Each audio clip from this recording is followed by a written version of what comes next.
welcome to Upstage Downstage with him, Richard Platt, seated in the upper circle. And him, Stephen Rees, typically seated in the cheap seat. This is the Theatre Podcast, where we discuss productions we've seen, Things we've liked, and may not have liked, giving our complete unprofessional and non-biased opinions. So grab a brew, Take a seat, and let's raise that curtain.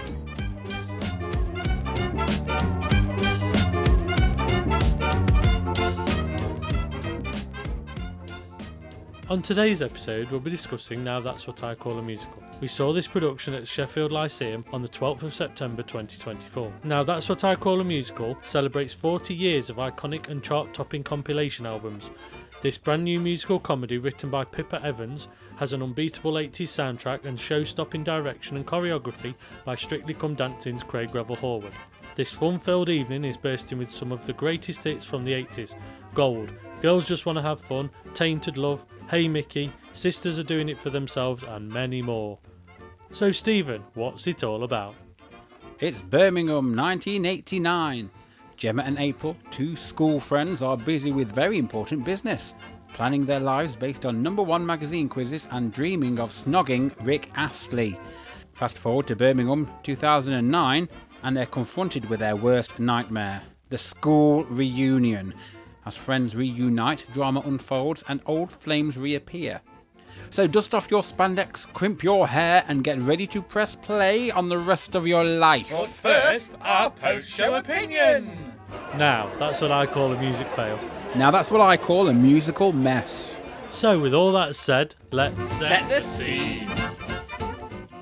Okay, so now that's what I call a musical, Richard. Is it? It's up for debates, and we're going to debate it Oh, right here, we right are. now in this podcast. And we hope you will all enjoy what we say. And if you do agree with us, write it in the comments. And if you don't agree with us, write it in the comments. We need some feedback. Because we're going to feedback. We will be feeding back right now. So, Richard, would you like to set the scene? Well, it was a West End pub, East End of London, But it wasn't. but we were in Sheffield. We was in Birmingham.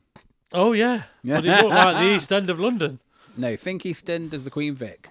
Yeah, In Birmingham. in Birmingham, with a tiled floor, a few pub chairs and stools around, a bar with some pumps. Well, you're being very I'm detailed being here. very vague here, so I'm trying to... You can see why it takes 5 hours to record these things. Just think the Queen Vic. You've got the bar on the stage right. Stage left, you've got the entrance. You've also got a pub game. Downstage left was a fireplace with a picture above it. And all at the across- back, there's some windows that look out onto the road as it perceived, with DJ decks that you'd see in any sort of backstreet pub or a little town pub where they have a bit of a disco. So that's where the majority of the action takes place. Throughout this whole set, there's a lot of different changes that goes on. I suppose the other thing is there's a big, now that's what I call a musical logo hanging down from From above? from above, that then is taken away when the scene starts. However, bit distractingly, it's left there a bit too long, and there's some dialogue on stage to say what it's doing here, but you couldn't really hear that. And then they send it up out of the way. There's a big tiled floor that stays throughout the whole scene, throughout the whole set, production, play. And as I've mentioned before, previous ones have used lino. This was actually painted wooden panels, so actually it held up with movement of set across it, and there was no visible marks left when it's moved around, whereas other plays and productions have used lino, which can get damaged very quickly, whereas this is more painted solid wood, so that helps. So the perimeter of the stage, the sort of proscenium arch, was a set of cassettes that just sort of tied into the, now that's what I call branding, that links with the sort of what everybody knows from Now 39 or Now 10 or Now 11.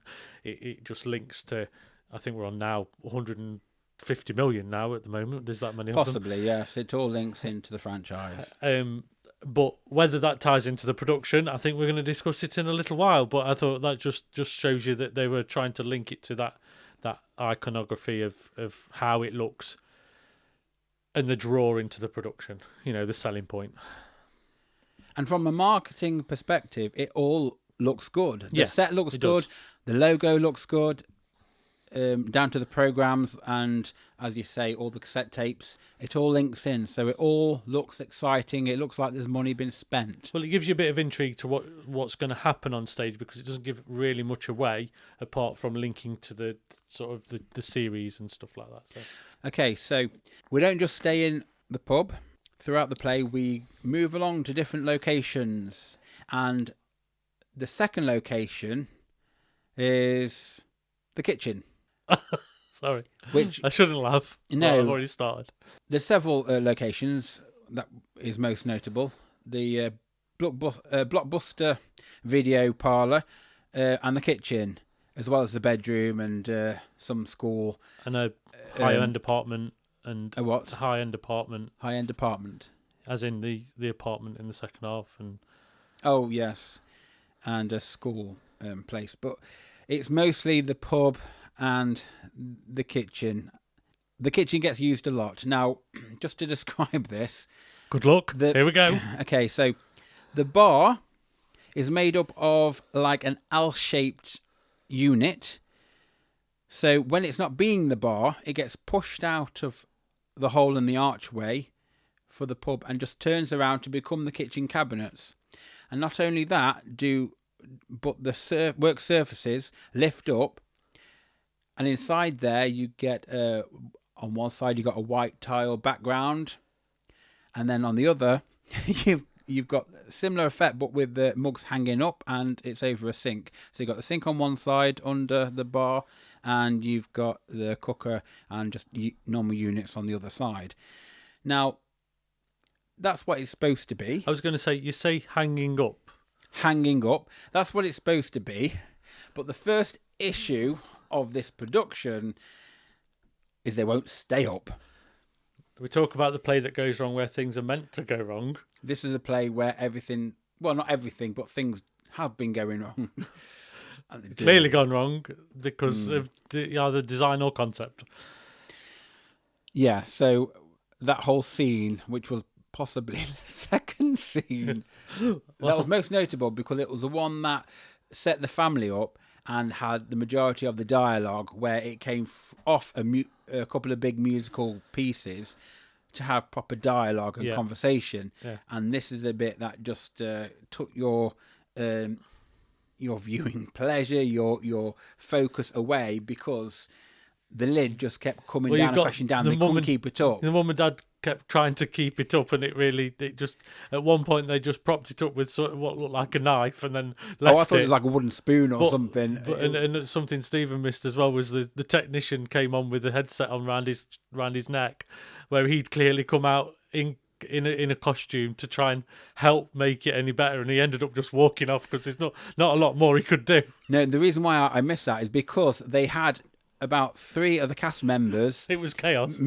Having to move this L-shaped unit around anyway, and because there was that person hanging about, it didn't look any different. I didn't know he didn't look any different to the people that were whereas already I saw there. him run in. I didn't see the I saw him headsets. run in and actually join in with the mix, and I was like, he's not meant to be there. I thought it was just coming back just to move it into place, but that whole cabinet in every scene had issues. They didn't matter fix what. it in the interval because it still kept doing it. Exactly, and where they couldn't keep it open because on one side with the mugs, they managed to get the other side open, but throughout the first act, they just bit by bit things just didn't start working, and then by the second act, whenever they were in the kitchen or near the end of the first act, they literally just never opened up those the lids or the work surfaces at all to show us the kitchen. What they did do I think it was near the end of the first act, if not the end of the first act, where the father needed to use it or was going to use the telephone,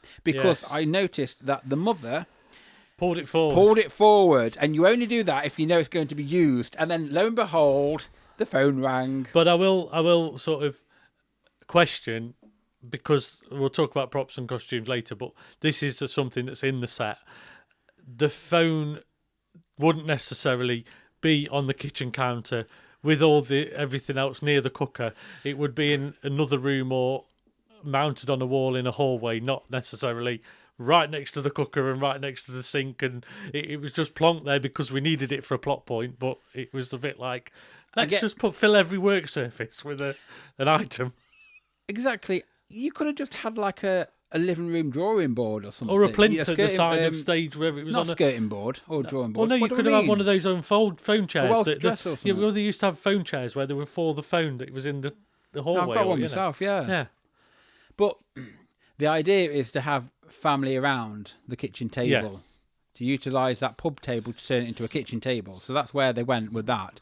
Hence, the rotary phone being in the kitchen right next to the sink. You need to also talk about something else. Well, we haven't got there yet. So well, I don't know what you're the fact about. that they took pumps off the top of the counter of the bar within this scene right at the start. Right at the start.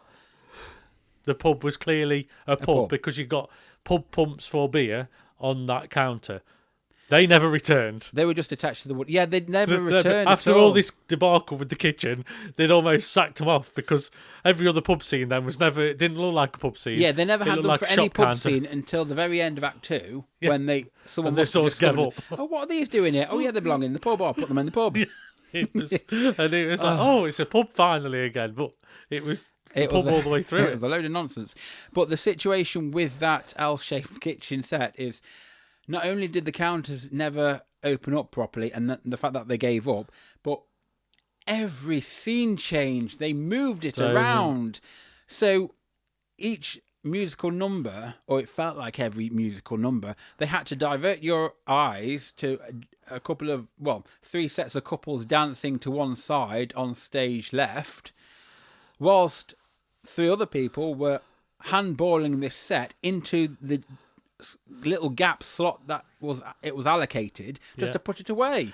But the amount of times they kept missing and not hitting the hole, or somebody went too fast and then they just couldn't. Too fast, or they couldn't move it around properly. Now, for me, ideally, to make it better, they should have took one of the support plinths out and strengthened the flat at the side, so they could have just slid it in without relying on getting in a tiny little gap. Because then it wouldn't have mattered. You could have just slid it in and it had gone in smoothly, rather than it having to get in a slight gap. And that gap was always blocked off, so it didn't really matter. No. So when the bar was out of the way, it was out of the way. Wouldn't have made any difference. But my question would be, why would they need an L-shaped one anyway? Why didn't they just have a normal, just one length one where they could just turn that easily without it having to slide into a hole? Or why not have part of the set, because you've got 2 archways side by side on stage right to go through, why not just have them be a wall which you open up? Now, you see, and it be the kitchen that side? My other view, to add another way to do it, because of something I've seen in other productions, if that L shape was slightly less on one side, it would have slid perfectly into the side of set and become flush against the wall. Possibly. So you could have literally pushed it completely out of the way for the other scenes. Then it would less feel like a bar when you're always having this stuck out bit of set that they didn't really use. That's okay if it's only going to be used a few times. Yeah. This set was wheeled in and out every other scene. Because it's overused, if you're going to do that, you might as well just have a permanent set. Exactly. A permanent static set that is just the kitchen all the way through. Or a little bit like we've seen in Blood Brothers, where they drop pieces of set in from above that become those other scenes. Yeah. So the back wall drops in and that is the kitchen, or that is this, or that. They could have done that. They could have done that much better. So just walk in with their chair, sat down, and then the kitchen unit or whatever could have just come down from above. And it would have been a lot cleaner and a lot less of a... Because I think there was a lot of fill-in for scene changes in this production a lot of the time. We'll talk about other themes where they just seem to... Things happen just to do the scene changes rather than move the story on. But again, I think whilst I'll give it credit for having a lovely set, if there's more than one location scene, and I mean, like if it's going to be in the pub but 3 other places, you could easily get away with that. But if it's going to be in the pub but then you've got the same amount of time in the kitchen and about 10 other places as well, you really should be looking at a blank stage and have these things come in from the sides, so you don't have the issues with moving this set around and around and around, a lot of these set pieces were things that turned around. So not only did we have the bar turn around, we had the game stand right at the far end of the set turn around to be a telephone booth, which was fine because that was used once there. Twice, because there was 2 phone calls. Two phone calls. That was it, though. Was it just the 2? Yeah, it was one for girls just want to have fun, and then the other one was to call the kitchen. Call the kitchen. When she called the kitchen. That was the other scene. That was it. Oh, yeah. Okay. So there was that. And then a lot of the set walls came apart to create another set, which was quite a huge video set. Yeah. And there was a counter there, which I think doubled up for the urinal sinks. It did. Later on. And without a till. Without a till, exactly. So, which looked like just a random counter in the middle of the... So let's just discuss this set. Yeah. Let's call it the blockbuster set. And the pull-out bit at the side that pulled out with all the tapes on it as well. Yeah, and they went flying. That didn't work, yeah. Anyway. That was specifically for a scene where, and we're going to get into the whole character development here, where April fancied Steve, this young guy. That worked at the store. And they were both these young actors at the time. She worked there. She dreams of becoming this actress, and she fancies him, but he's not really paying any attention to her, and he just rents a video. Yeah, they have there's a bit of a comedy scene with somebody else, and she says about the beaches. Oh, it's a shame one of them dies. So she's a bit giving away the end. A bit of a comedy moment there, but there was no till. There was a little put your check in sort of a thing, and which is quite unique, because if we're set in the 80s, you'd have a till more than you would. Credit cards and cards were very new and something very special and unique, so you would still have a till. There was still cash being used. It would be paper cards, and it would be written down on books, and everything was computerized in the 80s. So it's having that element of timeline to add to it as well, and it just felt. Yeah, you would still have a normal till. It felt like a little nod rather than an actual.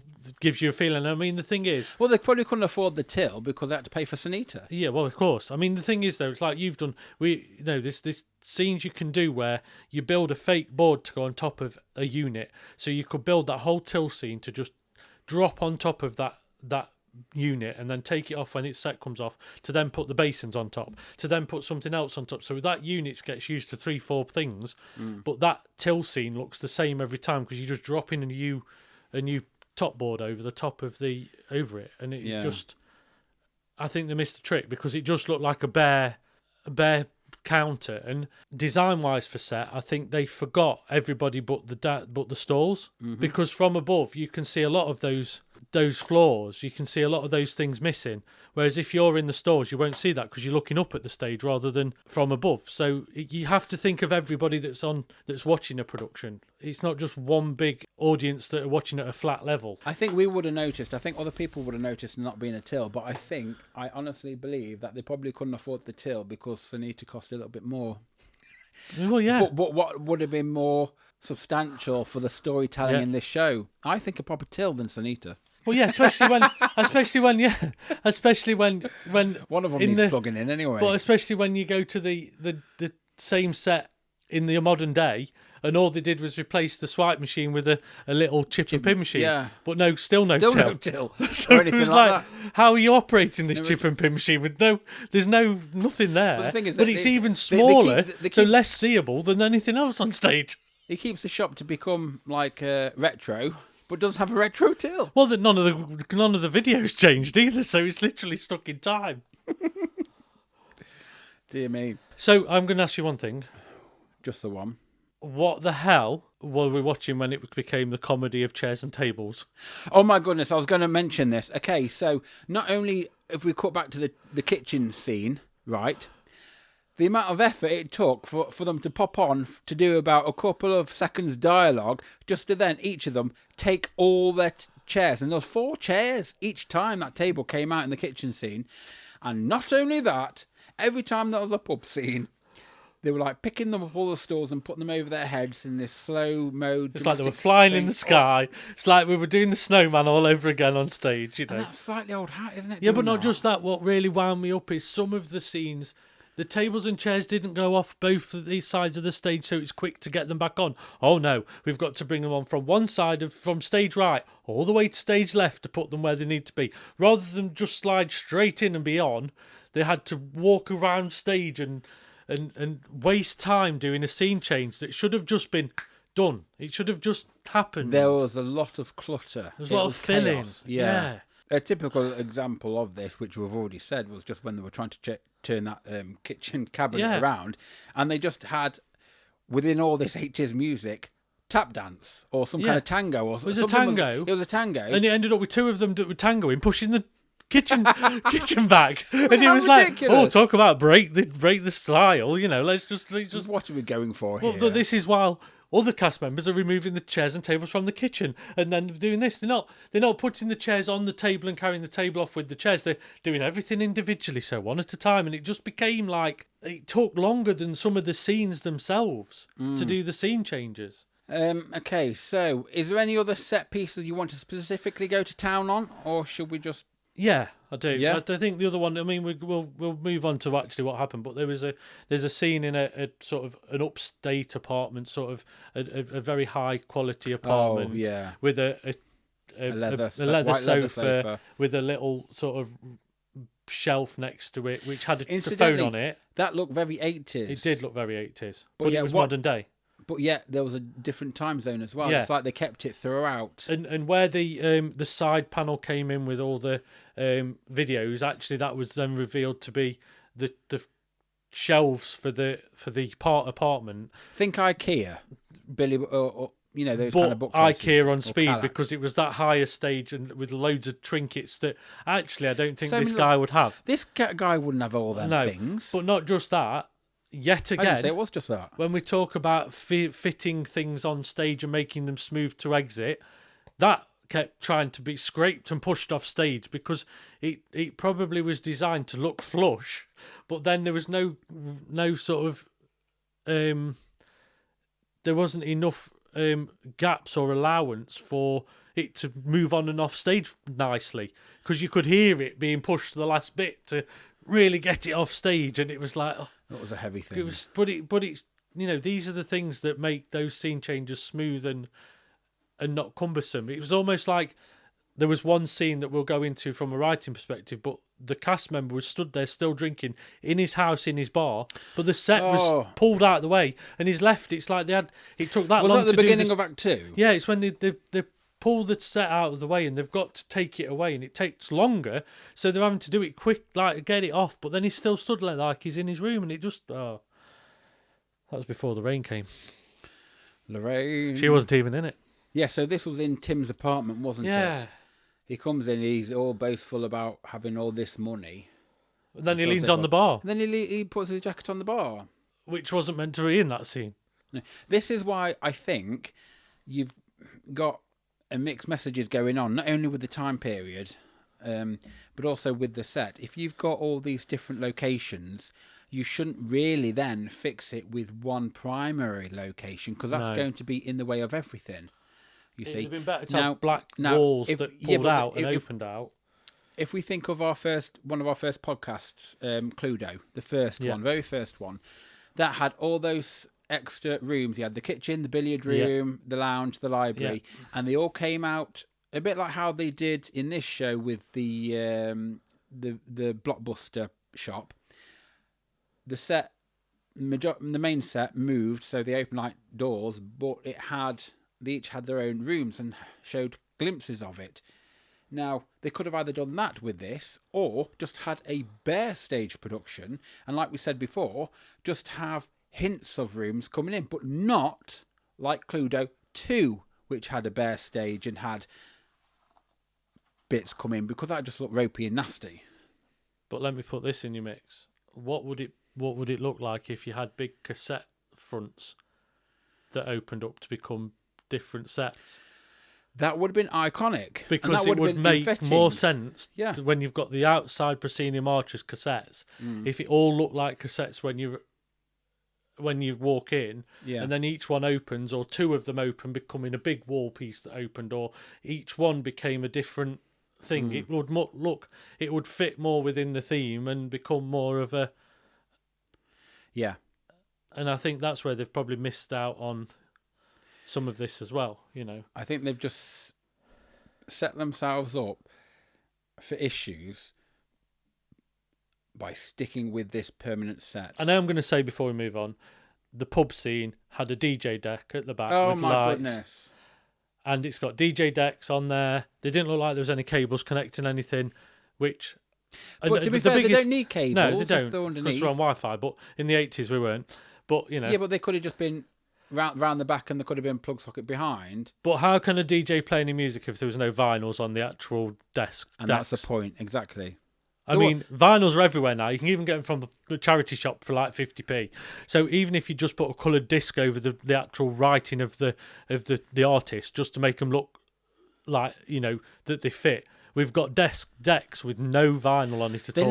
They never had any vinyl on the two decks that they had. No, didn't have any at the side. They put the needle on nothing, No. basically. And whenever someone went round, they were just twisting these knobs or anything. Okay, fine, the actor might not know what to do, and they might just be improvising because they've got to do something. But the fact is, they had no vinyls there. Even in Abigail's Party by the London Classic Theatre, they put on the actual vinyls on a vinyl player, and the needle moved, the needle turned, and they played the vinyls. Yes, it might have not been coming from that. No, but it's enough. It's enough to know that was really happening. And the thing is, I'd have been even more pleased if there was the odd white label or something that the DJ. Why's it got to be white? No, but the DJ would have flashed a white label track that's like not heard before, because it's the 80s. There was a lot that travelled around with a white label on them that were new artists or things like that, right. or that.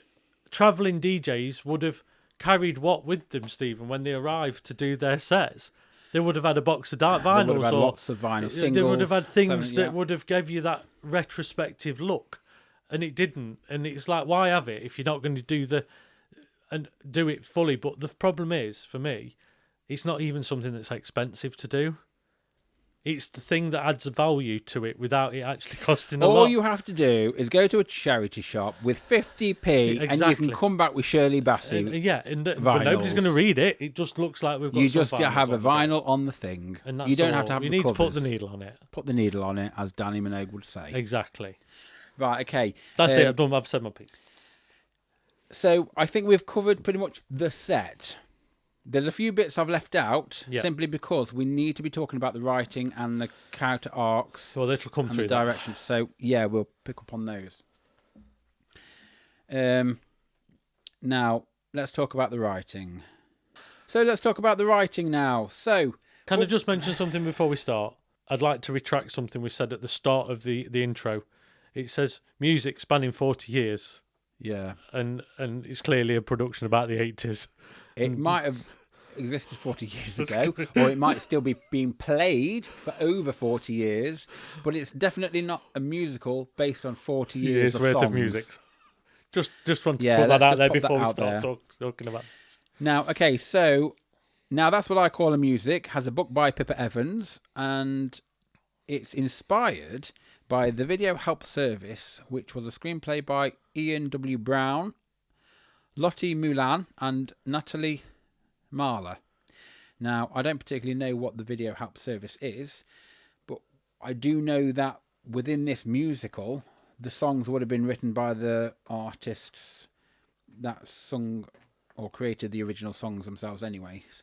So, for this one, I found that the script was actually quite funny. The book by Pippa Evans was funny. There were some really good, clever jokes. There were some obvious jokes. There were some...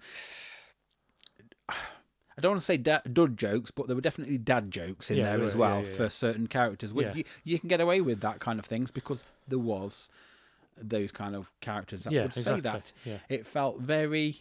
for me, as an overall thought... I felt that there was more to this musical than just a musical. It felt like this was something that shouldn't have been a musical, but could have been either a comedy film, a rom-com, or something that sat outside of the genre of a musical, because it didn't feel like it fit a musical, because when you fit it in terms of chucking in a load of songs and singing the songs, if the songs aren't specifically written for your character, like in Kathy and Stella Solve a Murder, you end up with plugging big gaps of narrative with songs like Girls Just Want to Have Fun, Sisters Are Doing It For Themselves, a bit like Officer and a Gentleman, that doesn't push the narrative along. They're just loosely linked to the story. You just get little like pockets of drama or comedy about this play, and actually the kind of songs that you hear them sing just to be there gets in the way of telling the story. But also, to put a bit of context on that, the some of the songs that were picked for this, the first few lines might have matched the storyline, but the rest of it was used for the scene change. So it wasn't actually really part of the actual production. They just felt like they slowed down the production, the music did, rather than actually took you to a different time or moved it on. So we had to sit through a couple of songs just to move that bloody kitchen counter along. And one day I will stop talking about it. No.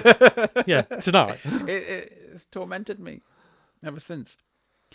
But yes, when I started watching this, I did feel like the opening number, it was Relax by Frankie Goes to Hollywood. And just, in fact, I think there was a song before that as well. It was like a mega mix. But all the extras came up. And they all started like moving about instantly. You were overwhelmed with all these people flooding the room, flooding this pub for this, school reunion. Yeah. And it was just like overwhelming. It was a bit too much. Like, what's going on here? Who are these people? Why should I care about them? Why do I know anything? Well, because it was just too much. And it was like, even the Relax song, it felt like that peaked too soon. That would have been ideal in a scene later on. I think as well, the opening tableau went on far too long. Like the whole mime of taking you to where you needed to be before the production started and miming out, it just became tedious. It became, because I think I said to you at the time, like, what is it? It felt like a scene change right at the beginning. Yeah, exactly. Like you do this when you've got to move the kitchen counter. Yeah, exactly. But the kitchen counter didn't move. For the 10th time, you've got to move the kitchen counter, so let's just play this bit. That's where it was at already. It starts off a mess. It felt like a mind dump where it's like, you've got to take all this in before we can start talking. And it was like, oh my God, like some things you don't need to spell out at the start because the words and the actual production does it for you. And I feel like that was almost something that could have been progressed through the production rather than acting it all out in silence. Exactly. Spoon feed us with the narrative. Let's see these two schoolgirls before we see the retrospect. Yeah. Let's see their friendship and let's why see that they're develop. friends. Yeah. And we never got that. All we saw was a group of people getting together straight away, and it felt like Come From Away. A load of people there straight away. Yeah. So therefore, you couldn't really identify who are we following again. But you had to, because you were shown two schoolgirls that were friends, you just had to assume that they're best friends. You didn't have any context to know where their lives had come from. And it really, but it was also quite one-sided when it started. You only found out about one of the girls, not both. Yeah, it was Gemma we focused on to begin with, because we had the elder Gemma, Nina Wadia. She was the central character, basically. I thought you were going to say that was the wrong name then. No, it was right. To correct me. No, she was the same. She was the central character to the production. But I felt there was a little disservice done to April's character. Yeah, you feel that. I kind of understand why they kept her for the second half to discover her side. No, I meant like we still didn't develop it with the friendship in the early stages. Exactly, because they started off with it going back to a school reunion with April not being there. But already we've got the reunion about these school friends. Yeah. But we never got to see the school friends develop. No, we didn't even... We should have had about 10 minutes or so building up those kids as friends and why they're kids to begin with before we got the school reunion. But I think as well, it didn't feel strong enough that they that them splitting up was a problem. Them going and living in different worlds, it didn't feel like there was a bond in the first half. It was like when they'd gone, it was like, and? You know, and I think this is our issue with this, because we chatted over Cosmos about this, over Cosmo. If I say Cosmo, it sounds like a cosmopolitan, when actually it was just like a Cosmo all-you-can-eat buffet, but never mind. We were drinking Cosmos. Other Cosmos are available. Yes, it definitely wasn't a Greg's. Should have been. It would have been a lot cheaper. Now, my issue with this is there is a play in here underneath all this bravado of songs, and it's about these two girls, and they are torn apart simply because they desire different things. And if you think about that, where have we seen that before? You've got elements of the Blood Brothers coming in here, but we've also seen Kathy and Stella solve a murder.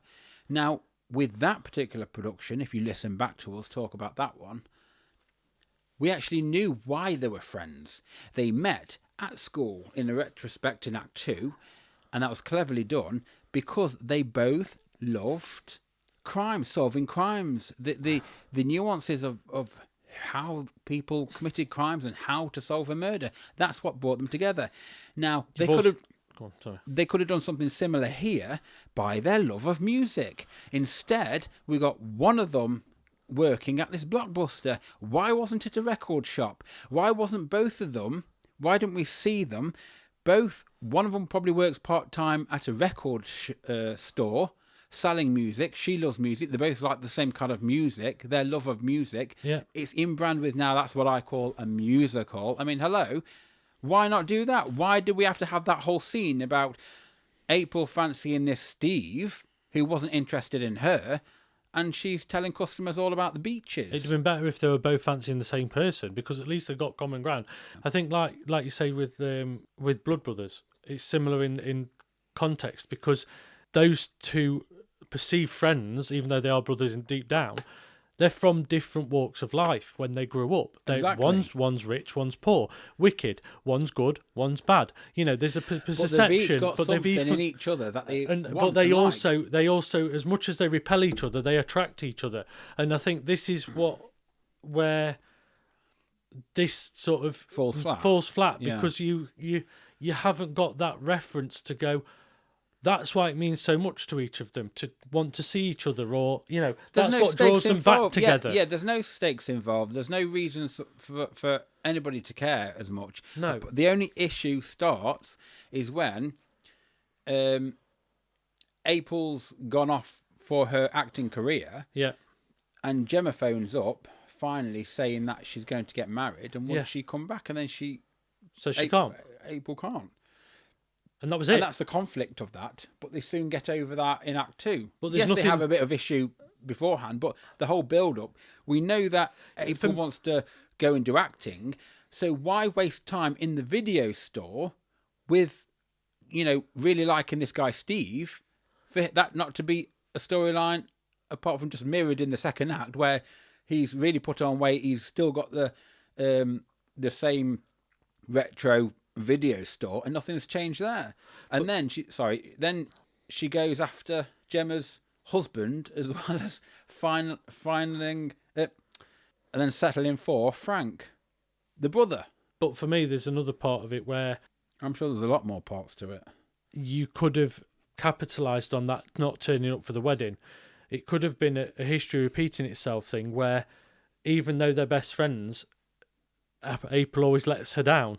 And she sees through it because they're best friends. So all the way through childhood, they could have had missed opportunities, or it could have been a repeating thing that even though they spent time together, there was still that moment that always let Gemma down. Because there was always something that let Gemma down, because it was like, you're doing it again, and it's like, but you didn't get to that because that was just the only time we saw it. Yeah. She could have stood her up a few times just for her own wants. Yeah, you've got to show it more than once to give the reference of that character instead of just saying it once. You've got to show it a few times. Then when you get to the second half and you're having arguments and this, that and the other, it's then really charged from what came from the start. You're building it up, aren't you, over a course of time.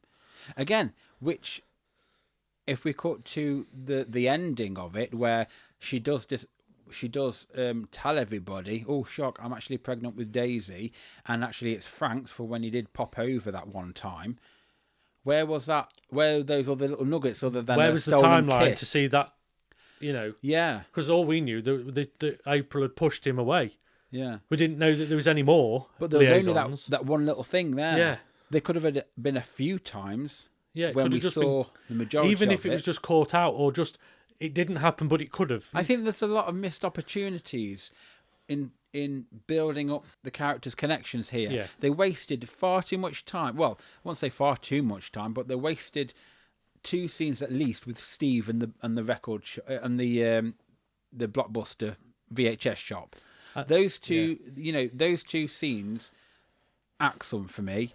Turn it into a record shop and have one of them or 2 of them work there or something like that. Yeah. And also maybe less try and force songs into the production and worry about the storyline, because maybe that's what scuppered it as well, because they had a list of songs that they wanted to get in it and they had to almost shoehorn them into certain places. I'm pretty sure we were a couple of Madonna songs away from it being like the soundtrack of An Officer and a Gentleman. Yeah. It just needed a few reworks of some of the songs. As well as that, you had the character Tim, which was Gemma's husband. We're introduced to him. He's very much like a slime ball, horrible, nasty. Already, the moment he comes on stage, you already hate him. So why is Gemma attracted to him? Because in his first appearance, where older Gemma, Nina, is retelling like how she first met him, I was really uncomfortable because he went straight up to her and just like pinned her up against the bar. Yeah, exactly. And okay, that probably happened. Fine. But I don't believe that he was all she's got in the world. That when she was courting or whatever, there weren't any other available people. Why did she take a fancy to him if he was like that? And if he was like that, why did he just settle for her, who was just a nurse, if he was this person who wanted a lot more out of life with all his money and stuff? It just seemed very unrealistic for them to be together, to form a spark, because we never saw the spark. We never saw much. All it was him pushing himself on her and her going along with it, to then just get married but not have kids and just go along with it for an easy ride. We were told that, we were shown what happened, but it's still got to be believable. And I just feel like he was just played as a nasty person from the start, which got a huge audience reactions when he was beaten up and she left him and stuff. It was a typical baddie situation, wasn't it? Like a panto. It was but say if you're in a relationship with an abusive person, you've got to find something attractive or adorable or nice about them. And if they are narcissistic, they've still got to turn and twist and make sure that they're the nice person to keep you around. Where was any of that? Yeah, exactly. We never saw that bit. No, we didn't. And that's what I find difficult, because all of a sudden we're led to believe that after all those 20-odd years of being with him, it just took Gemma to come. It just took April to come back, say, "Pack your bags, let's sing 'Sisters Are Doing It for Ourselves," and then we're going to leave again. Yeah, and it felt forced. It felt like we've got to do this because this is where the songs and the storyline needs to be, and we'll just write this little bit of friction here. Shoehorn in another song in to make it fit and make it become. It was hard. I think because it just became a little bit. I won't use fantastical in a good way. It's like it just became. It became confusing because there was the glimmers of a really good story. It just started to feel diluted with motive and we also had the side story, the subplot of the brother who always felt like he was letting his parents down. Yeah. And he was trying to invest money in either a round Rubik's Cube or Segways or the yo-yo. And then... But where he got all that money from, But then it ended up being a bit of a panic when they thought he was going to commit suicide, and there was another set that came in. Now, that bit was quite funny in Act 2, because they leaned on its comical side. Had this play have just been an out-and-out comedy, farce, and really gone to town on that instead of trying to shoehorn it into a musical, it could have been something better. Yeah, totally. I think as well, I think I said to you earlier, I think if this had been a musical with new numbers and purposely written numbers, you might have had a different production that would have been really good. Yeah. But this would have, for me, what this whole production lacks is a lot more workshopping, a lot more trial in an Edinburgh Fringe setting or a circuit where you do it in smaller venues to hone the actual script and the music and the mixing of it and the storyline, and also honest critique to actually make it better. I think you need some trial audiences and things to actually see if it's working, because there was definitely some moments in this where the audience didn't even applause at the end of some of the musical numbers, because you could tell there was a sense of what's going off. Bearing in mind we were at the matinee, however, it tells a lot when an audience can't even raise their hand to applause. Yeah, and I think as well, you've got to sort of add into the mix the fact that the storyline is quite simple to follow, so it's not something that's hard hitting and I don't know if I can clap or not. This is actually quite jovial and light of a storyline. That this is easy. You know, this is just an easy. You should ride. know when to clap and not to clap, and it felt there was quite a few awkward moments. You could tell, and that's just not just us two sitting there going, "What's this?" It's like, you can. It's very similar to the Syndicate when we said that was slightly amateurish. Yeah. In approach, whilst it had on and off moderately okay choreography, the set was good. It had a lot. Well, it had a lot of money spent on it. Yeah. And the whole package seemed really lush. But you've still got to have a script that stands up on its own. I feel like what we watched was a rehearsal. It was definitely a tech rehearsal. It felt something like that. I don't feel like we were watching something that had been sort of charmed into ready to show the world. It needed at least another week. But also fine tuning. Yeah, and I think that's key. It's not just it wasn't just a rehearsal needed. It was tweaking and just sharpening up in certain places. And I think it does lack that. Incidentally, the book writer, Pippa Evans, was a dramaturg for another show. And sometimes, even if you are a dramaturg, you need somebody else to keep you in check. You do.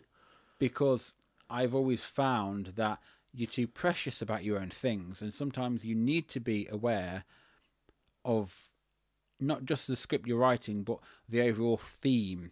Now, if you've advertised the show as being called Now That's What I Call a Musical, think about what that title means. Yeah. That this is the ultimate musical. Now that's what I call a musical.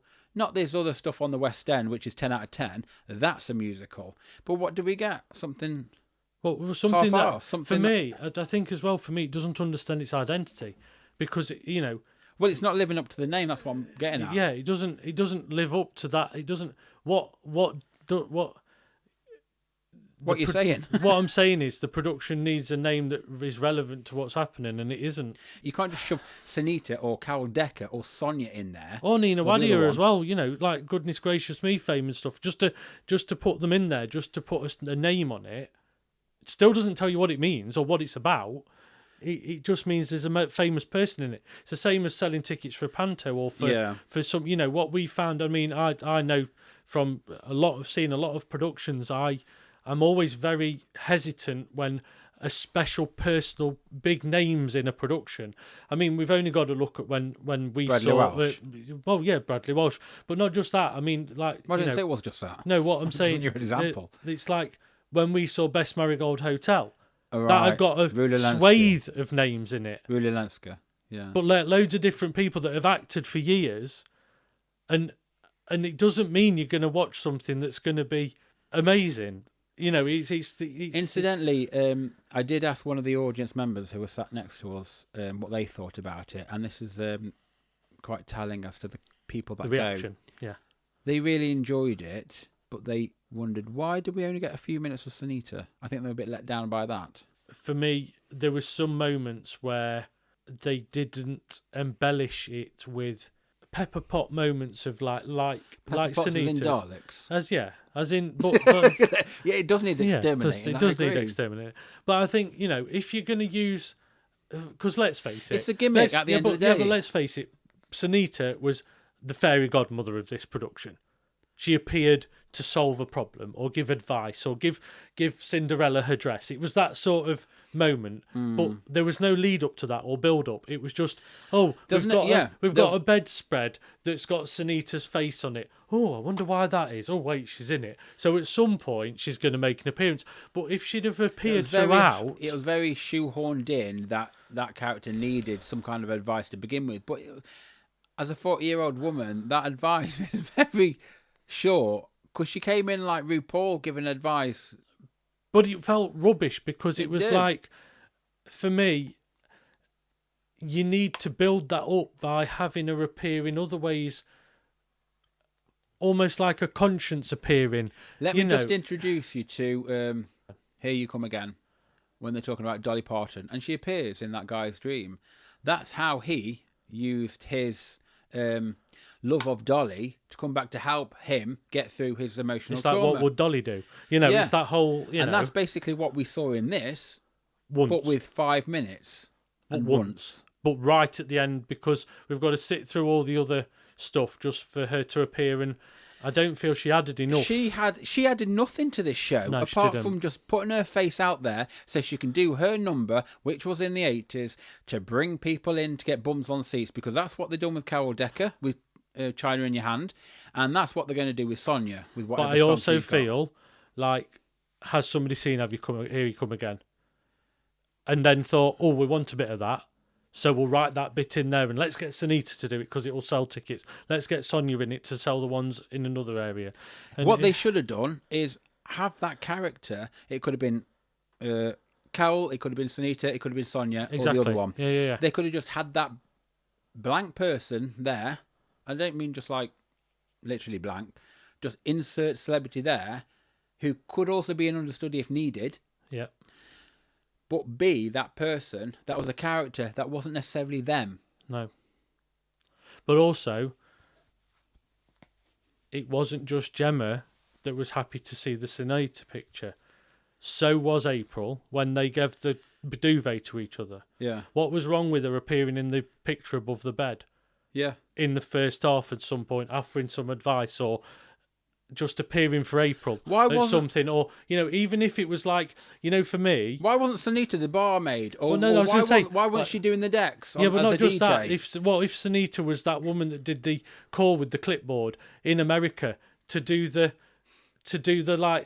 call her off that bench, it's like it would have just solidified the fact that she's always there doing something. Yeah. Even if it was a little bit, it would have then made it more of a performance later on where she's actually appearing, and it just felt like, what's the point? If you're going to have Sunita, or not just, it's only because we've seen Sunita.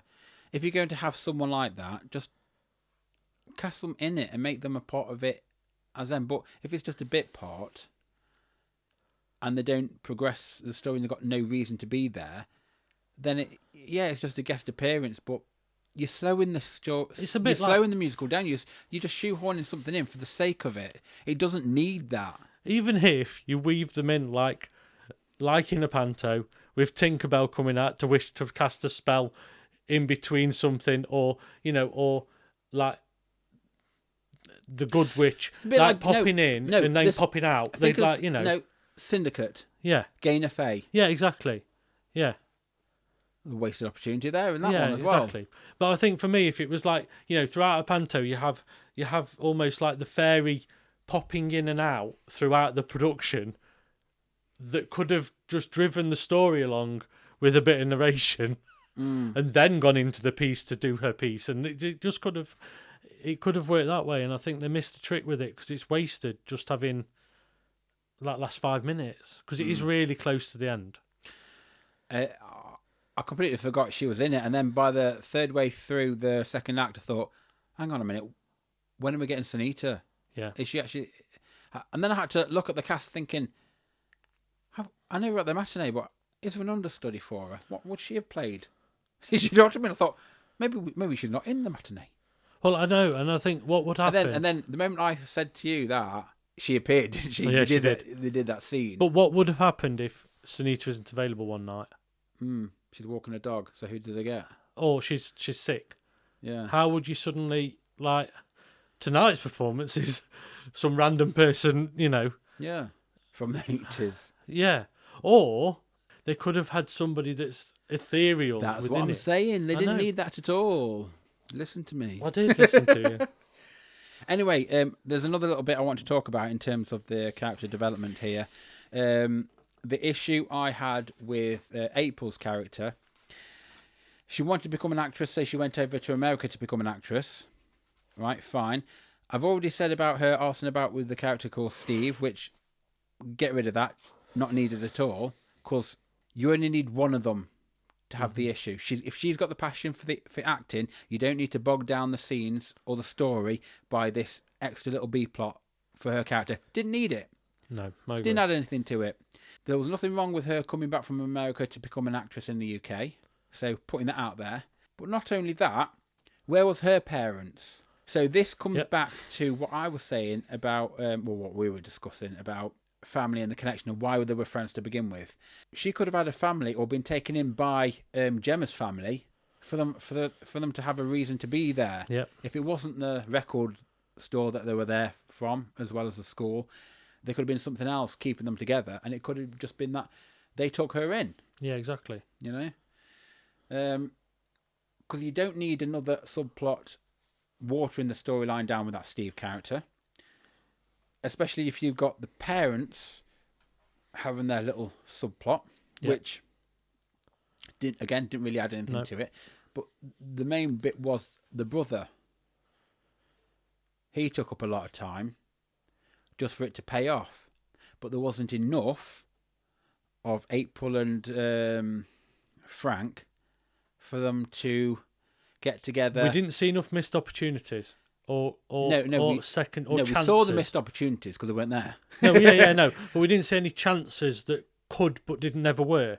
So you never even had an intrigue that it did happen or something happened or, you know, because he never even said he was going to America. No, but if he'd have said I'm off to America, he went to do that yo-yo thing in the air, and they met in the airport, which discovered that's when they hooked up. However, those two as adults, didn't have like a hello or whatever when she first came back and brought Gemma back in drunk. Yeah. You know, they just picked up as if they just met 10 minutes ago. Well, they probably did anyway. Or even when she first entered the end of the first act, he didn't really react.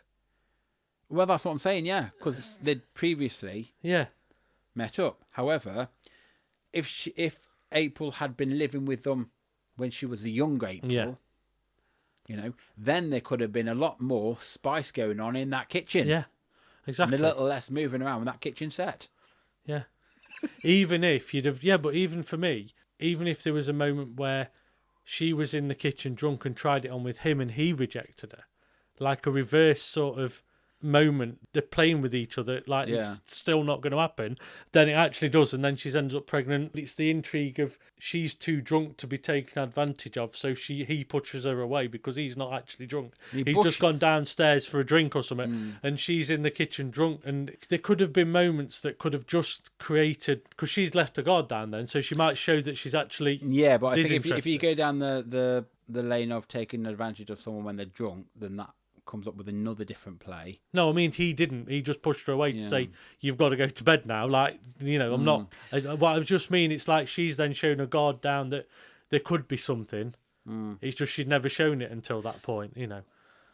Even if it's just to give a cuddle or, just try, I don't mean try it on fully. I mean, just like almost like a contact bit where, because he kissed her first and it was like, and she pushed him away at that point, where it was like, she was on the other foot when she Well, heard she was God looking Don't out for Down. Steve. Yeah, but how? What I'm saying is, where's the link then for them to hook up again? There's nothing to give you that link. Because if you met each other in an airport, you wouldn't have suddenly just hooked up, and there needed to be something there. It all felt quite amicable Yeah, as well. Not enough. I want this, but I can't get it. That like one step forward, two steps back. it didn't feel like, oh God, that one time. Yeah. That was the moment, or The first time I they didn't think try anything and of it it. fails. You never got the second attempt or the third attempt. That's what I mean. There's no That's build the up to like that, like you're supposed and to then see, and almost like, I didn't think anything of it, but now actually, oh God, it's like. But also when he found out, I didn't feel any connection there at the end. There was no real togetherness, even though he was a stay-at-home dad. It was announced, and this, that, and the other. They still weren't interacting as a couple. Obviously, because they did it as a comedy, it was more of a send-up. However, there was still a lot of like unanswered questions or stuff that you would actually say, or how old is this Daisy, this new kid? Yeah, exactly. There's a lot of time that has passed since. Yeah. And all of a sudden, oh, I'm an aunt, I'm a granddad, I'm a grandma. Well, Daisy could have been 15. Yeah, exactly. Because we don't know where the timeline we don't know going. we don't know the timeline. All we know is that these people are now 20 years older than the 20-year counterparts. Yeah. So these people are in their 40s, Yeah. we're assuming. So therefore, how old is this Daisy? When did they meet? Because if he's the father, it's like, oh, I'm going to look forward to bringing up this little child. It's like, yeah, but it's like doing GCSEs next week. Well, what are you on about? Look, it's at the end of the day, like you said earlier, if somebody's carrying a briefcase round, what age is that? Yeah. And the age it was portraying, is it modern day? So if it's modern day because we've got chip and pin machines, who would have a briefcase with that much money at home? And what period are we on? So exactly, we don't exactly know anything about that Tim character. He had a briefcase of money. What for? But why would you have a briefcase of money when there's a chip and pin? We're in the modern age, and it's like, where are we? That chip and pin was in the store. Tim wasn't, but Tim had the money. So where Tim that come from? Fully grown, and not. Nowadays everything's online money, and that's why I'm saying, if there's a chip and pin machine, why is there? Why do we need? And if this is called, now that's what I call a musical, a celebration of 40 years of music, then why don't we have the contemporary music for the year on the period that they're in? And why did he sing the money? Just to 80s? Why did he sing Gold? Yeah. Why did we go through Spandau Ballet when he's an adult, when he should have been a child singing? He's probably like Tracy Barlow, who was listening to his tapes upstairs. And also adding to this, we're sort of digressing a bit, but Frank and Gemma were meant to have met in All Bar One. Now, they said they've met in one of the All Bar Ones in the area. Set in Birmingham. There is an All Bar One in Birmingham. I've been in it. However, All Bar One opened the first one in London in 1994. So how can they have met in the 80s? And there was not a reunion in 99 where the adults got together. And All Bar One didn't even exist. Yeah. So what they met... It's like but the it was a reunion off. of 89. Yeah. But Nina was there as like a 40-year-old. Yeah, so they'd already met in the 80s. Yeah, but if she was like a 40-year-old in 89 for the reunion... No, I think surely it was the reunion of 89 modern day. So it was 89 reunited. So, right, okay. So that was like modern day. I was going to say... But this is where it started going crazy. But... Gemma's basically said, I met in an All Bar One. I met him, which was the younger Frank that we saw in the thick picture, in an All Bar One. And they're reminiscing about the 80s. And it's like, but that didn't open till 1994. What area or where? There weren't even any 90s songs in this. So if they'd have met in the 90s, where was the... It just, it didn't... Another thing, well, there was quite a few references which were quite irritating. The waffle song and the sausages and wool song. Yeah. There were like repeated adverts that just got really irritating, but it was just a reference of the time zone in a way. I'm a bit disappointed. There was no Smash mentioned. No Smash. No Shake and Vac. No, there was no Shake and Vac either, was there? There What was about Sugar Puffs? there was no Maureen Lipman on the other end of the No, there telephone. wasn't. Just, where's Busby? It's just not right. It felt like it was wasting a lot of time playing on those kind of jokes. Like, what was the point of the father and the mother? The only thing I saw was a little bit of awkwardness of parents with children and like a bit of awkwardness talking about sex, but that was about it, really. It wasn't... It was just to give the brother a bit of him feeling a bit let down, but that never really went anywhere. No. Yes, he sort of achieved... And in a way, you what he didn't wanted to really do. see much of a connection with Gemma and the family fully. All you got in the second half was Dad shouting up the stairs because she's hid in the bedroom. It was like, I think it didn't create any sense of link other than they're just in the family unit. It was hard. It was difficult. Well, if you think about it, you're paying two lots of actors there to be the parents. Now, only one needs to be seen if the other one could be mentioned. Think of not just the budget, but what do they provide the narrative if they're just seen and not doing anything? Because there was only those two playing the parents all the way through, and they made a reference that they never seem to age. And it felt like they could have been part of the ensemble for all good they were. Yeah. And also, there was a few other things I noticed about, you talk about references. It was confusing at some points where we never saw a pint of beer on stage. And, No. and in the 80s, a lot of it was wine, beer, and gin. It wasn't, or shorts, or whiskey, rum. You had wine bars, really, didn't you? You had but wine they were bars only and in cocktail cities, bars. and you didn't have as many wine bars in towns, or it wasn't. There was a lot of moments where it got confusing in that respect, where there was a lot of shot taking and a lot of things when I was a kid. My parents would have shorts in short stubby glasses, or like your sherries and your things like that, where you wouldn't have as much of the like almost binge drinking things that you had in the like 90s and later on. It felt like a scene out of a rom-com from America. Yeah. Like Bad Moms or it was something like that. There was one moment where I felt like we were watching a Texas Hold'em where we got tequila out and we were pouring it down people's necks, and I was like, I'm really like confused Coyote Ugly now. or something. I'm really confused now because that didn't happen. People might have dropped. They might have had turbo pints or put. I even know like my granddad used to came out of the mines and they used to put an aspirin in the pint to make it go a bit, to keep them going a bit longer, which is random, but you would never have seen sort of Jaeger bombs or shots or tequila or, it just felt a little bit confused because it didn't help with the time zone because you didn't know where we were. I felt like we needed some form of 90s, 80s, 70s. I felt like we needed some form of like banners up to tell us where we were because it started getting messy. Because it was the point, the whole shot taking bit and the tequila bit was at April's or Gemma's 18th birthday. And it was like... It was the pair of them. They were both 18 on the same day, and wasn't they're pouring alcohol down the necks and stuff. And it was like, what's going off? It just felt really all over the place. Yeah. And then they had the same sort of setup for the engagement party, didn't they? Yeah. When they had the stripper come in. Yeah. For that. And I just make mention to that, some stuff they used on stage. I know we're dripping into the props, but I think it matters with this. You've got things that you can buy now in the pound shop that weren't even available then, where they're like smiley faces on sticks and things that you'd use. I don't even know if they had penis straws in the 80s, quite honestly. And they were waving penis straws around and dangly penises on heads. I feel like they started coming in later. Wait, what did you see? In the engagement scene when they were having the hen do. That hen do where they got L plates on and everything. Yeah, well, I didn't see. Yeah, they got dangly penises on their head and stuff, and it was a bit like, I can't. Have you had an aspirin in that drink?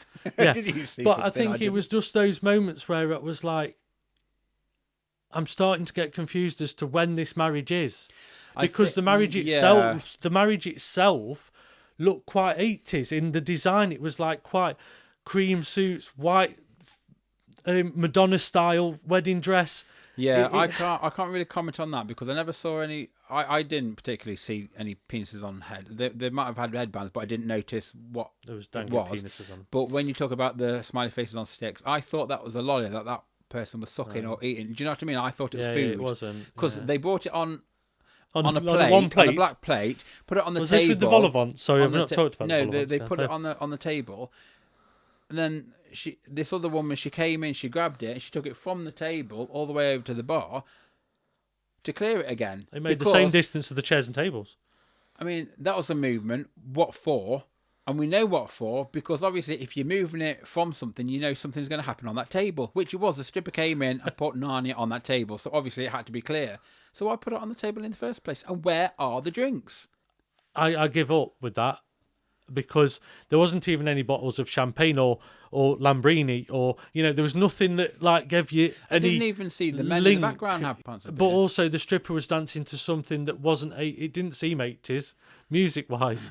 It was the only bit of recorded track, and I was a bit like, this is too clubby for a specific 80s moment. Because I don't even think we knew what 80s genre we were in, because it didn't feel like we were either new romantics. I didn't feel like we were, 80s. They had a bit of erasure there. I think that was a scene where they had a bit of erasure. I think it was respect. I don't think we knew what era it. I'll give you that. I agree that the later era, the contemporary era that they're actually in, I don't know what era that was. Not at all. I only know that it was 89 when they were kids. Yeah. They were 18. Yeah. When they were arsing about in modern day stuff. What modern day is it? Is this now? Is this like 2024? Or is this like, what are we talking? Is it 1997? The thing is, but the music didn't change. No, but if 40 years of music is what they say, don't let's say not it if you're not going to do it. Yeah, exactly. I think that's the issue with that one. Right, I think we're done here with this. There's a bit of the direction. Anything on the direction? There's a lot to talk on in the direction, I suppose. There is really. Well, direction of moving, blocking, shall we say. Yeah. What the hell? And we'll see you on the other side. You may change the tape now.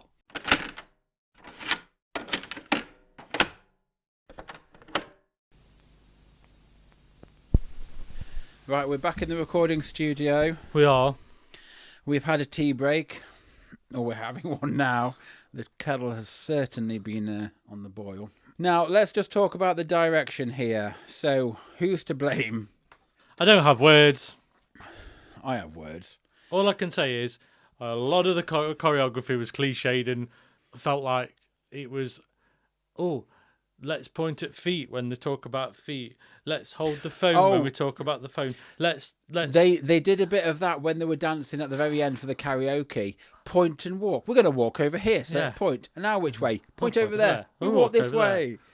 There. Yeah, I mean, give it its credit. There was energy, there was performance, but as in there was energy in the numbers, and the dancers put a lot of effort into to all matching what everybody was doing, and you could tell they probably rehearsed that. Now, one thing I'd say is, have they rehearsed the dancers more than they've rehearsed the production? Okay, so that's a very good question. I would also say there's two scenes which I'm going to say to you right now, which were odd. But before, I'm going to caveat and say that on the whole, I thought some of the choreography was really good. It was quite nice and it was enjoyable. But these are the bitch. Oh, but these were the bits which I thought, what the hell? Was the radio killed the movie star? Video killed the my video God. Killed the movie star. Are we going there? Are we going there? I mean, hello. What the hell was that Sorry, about? just hold on, just a minute. I'm going to take my TV off my head. And I need to take my spandex off. And none of them danced at the same time. There was a slight delay. You've got to take it right back to the start. You take it right back to the start. This was just a scene change into the video rental store, as in Blockbuster. And what we had was the back wall open to reveal what looked like the video from Video Killed the Radio Star. And we got, what's his name? Biggles. Buggles, isn't it? Biggles? Biggles. Sat on the counter with his wiry hair and his glasses on, surrounded by spandex-clad women with wigs, with bobs. Neon wigs on it, pink. Yeah. Sharp bobs. And then proceeded to be followed by a load of men and, load of characters, shall we say, wearing TVs. Which looks stupid. Yes, I could understand what they were going to. They're trying to reference that because at the end of the day, it is about the 80s. This was just for a scene change. It meant nothing. Yeah. And it came out of nowhere. It's one of those pieces that they just put in because they think that if we just shove any old shit on a stage, you will lap this up because it's referencing the 80s. You're going to clap. You're going to think, oh, it's referencing that. I love that song. Oh, it's so great. Meanwhile, they're spoon-feeding you shit. But what I need to ask you as well, while we're in this scene, did any other scene live up to this craziness in this way?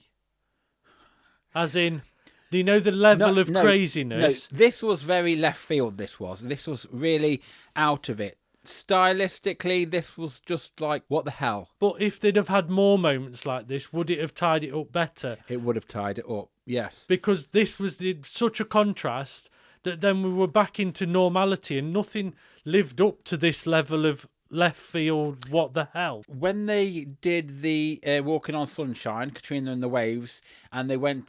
Got the brollies out. That's the only bit where... Well, that bit was stylised. But I think for me, what I'm getting at is, these weren't even cast members doing this piece. This was complete contrast.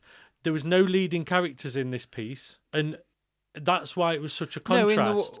Do you mean in the Buggles one? In the there was no. Yeah. None of them were leading cast in that piece. In that piece, no. Whereas the other ones were supporting April and pieces Gemma was for in the other cast, like Gold. They were, and Hey Mickey. They were all part of that scene. Whereas this was just completely like...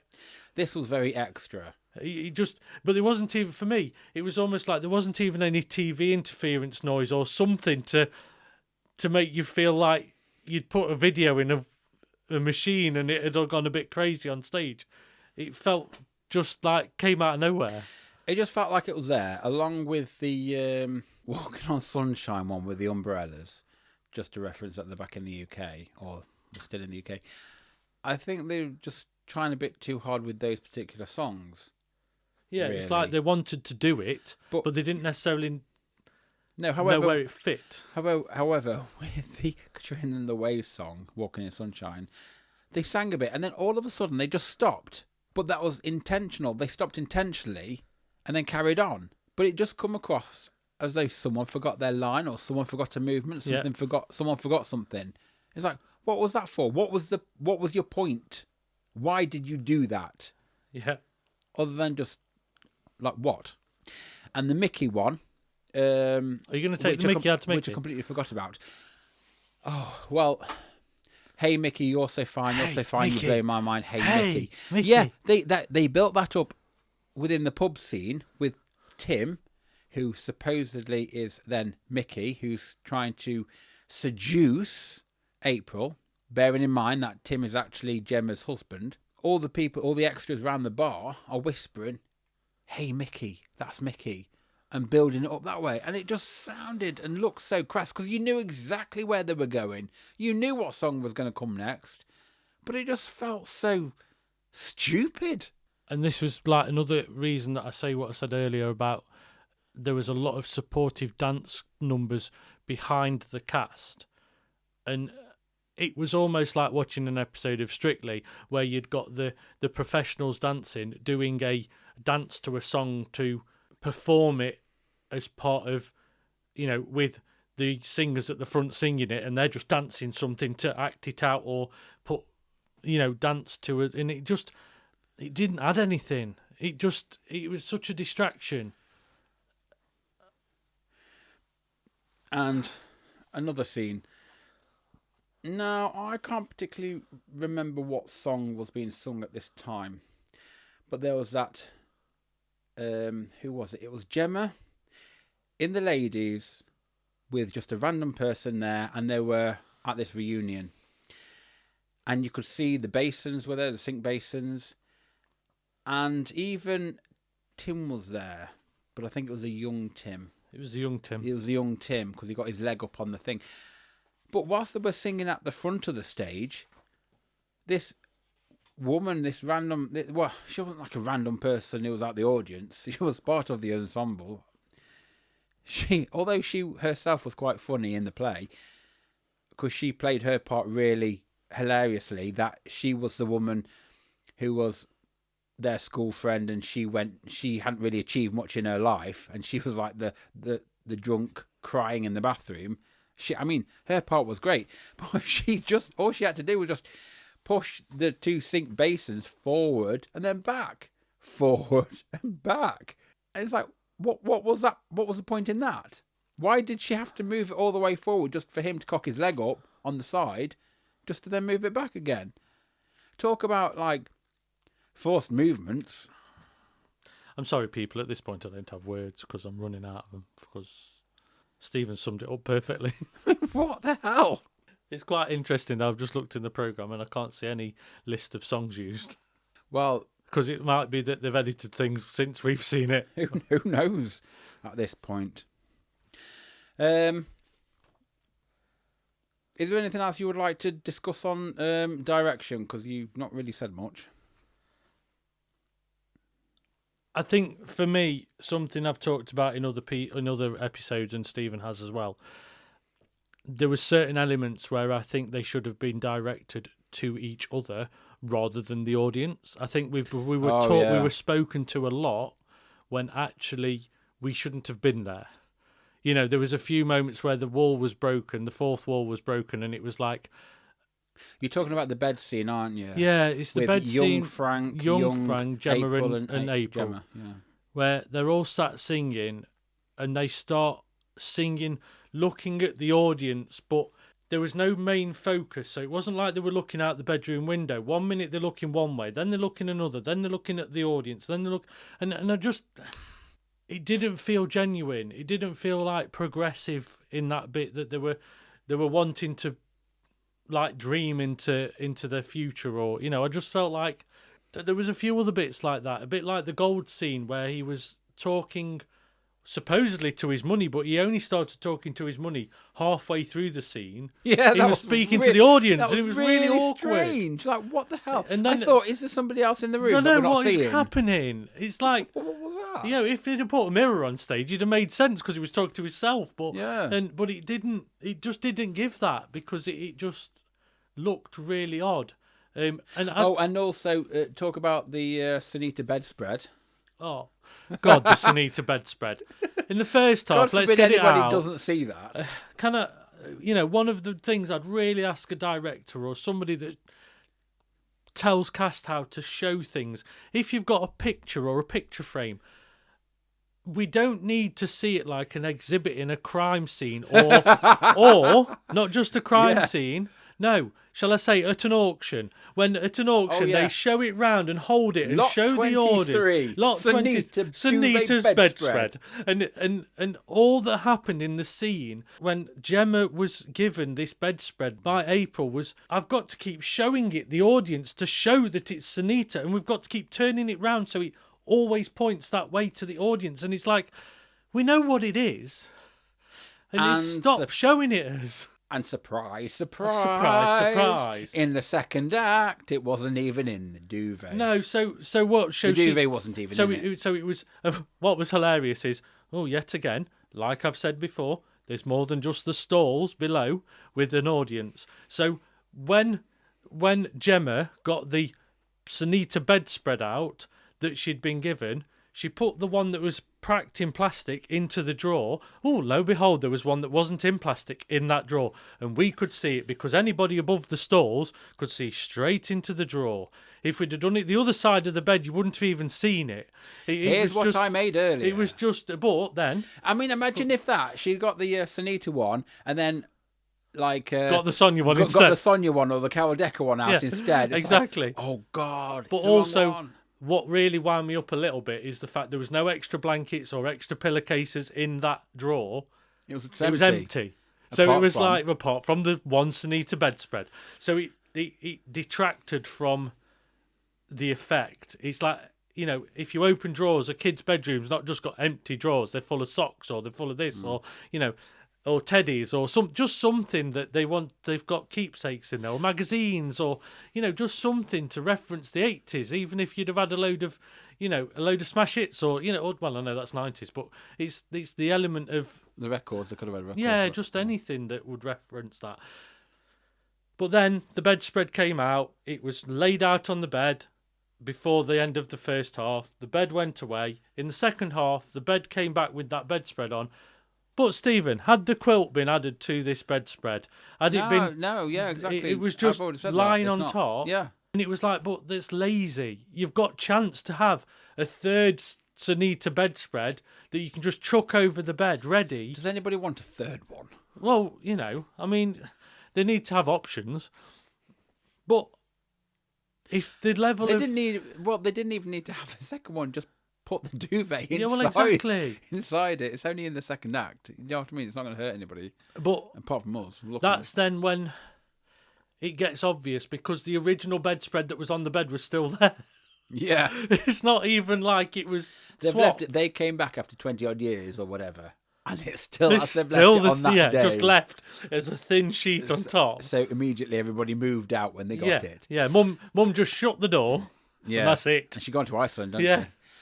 In that scene, there was a missed opportunity between April and Frank, because all three of them was in that room. Yeah, exactly. But they never touched upon anything there either. Yeah, it could have had a moment where, you know, Gemma could have gone to get drinks for them all. Yeah. And it could have been a missed have opportunity. She explored could have there. returned. Well, it could have been a missed opportunity. It was a missed opportunity. So while we're on this, can I talk about the bed as well for the direction?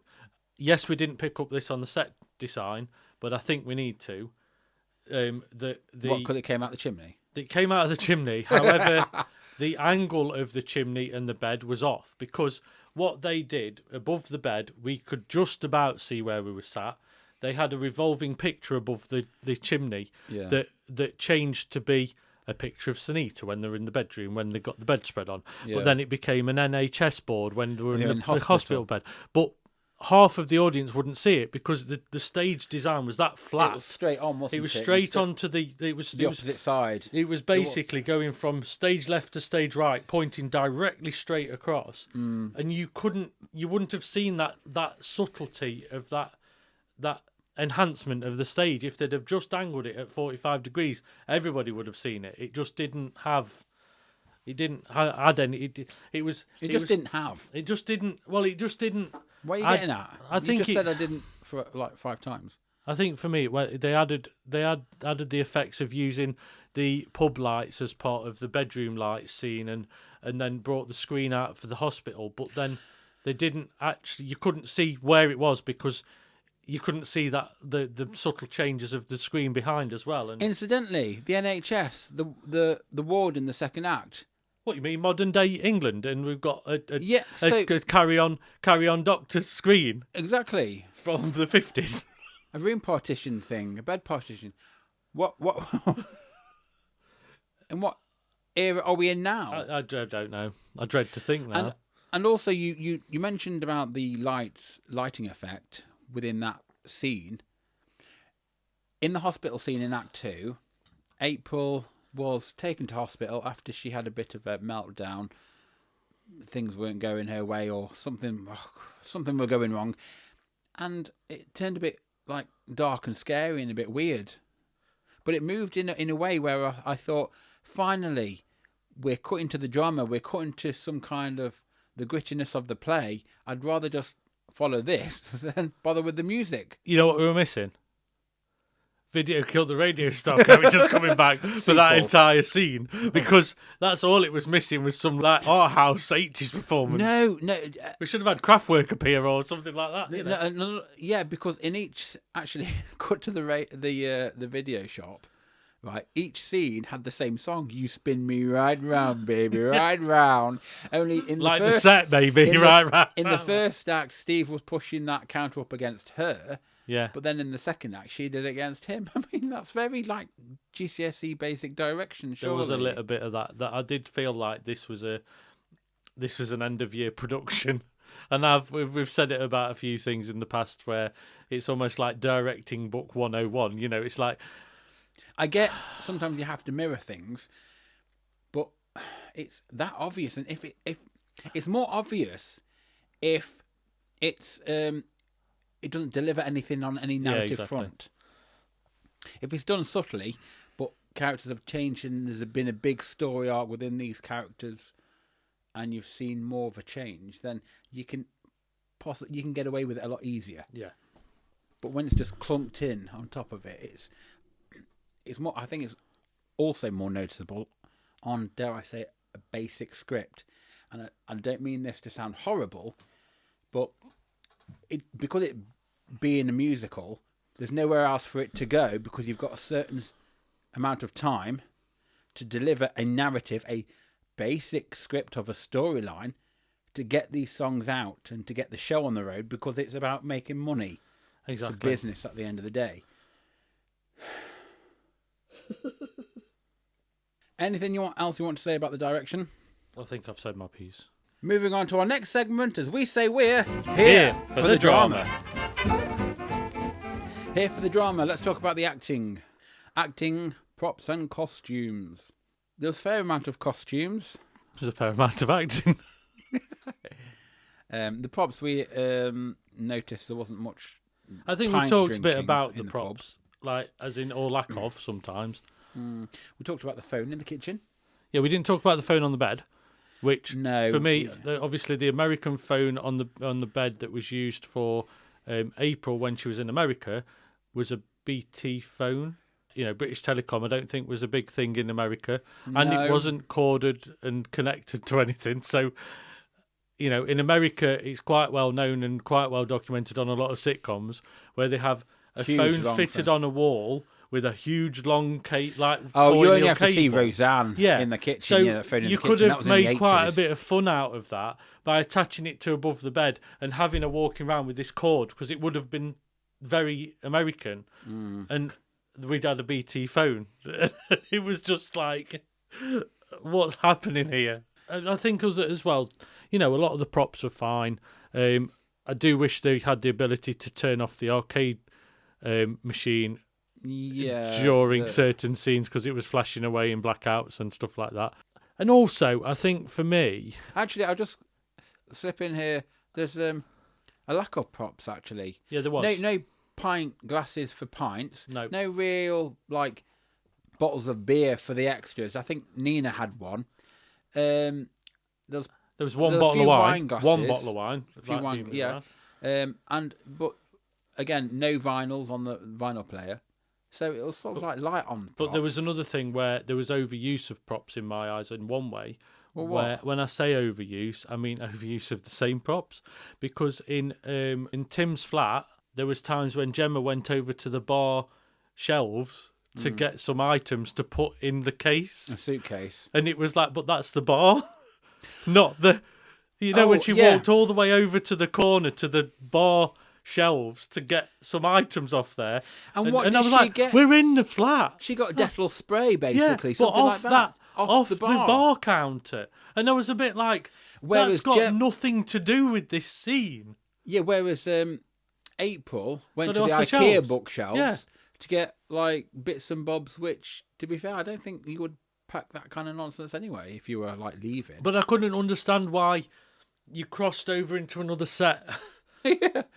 It was like walking in Coronation Street, walking from the Rovers into Deirdre's house and just grabbing something off the shelf. It was just a bit, that's what's happening exactly, here? You go through that door, in the Rovers, and you, excuse me, Deirdre, I'm just nipping to your toilet. Well, it's a bit like Mrs. Brown's Boys going from the house into the pub, and then walking outside. It was practically like, what's what we happening? saw, wasn't it? Mrs. Brown's Boys, yeah. But I think that's the bit where it's like, maybe it's a direction thing, but it's also like, stay in your lane a little bit. You're in this one space, and you need to perhaps hide another bottle somewhere, even if it's under the shelf unit, under where the phone was, next to the settee. Or it's like something around the sofa, yeah.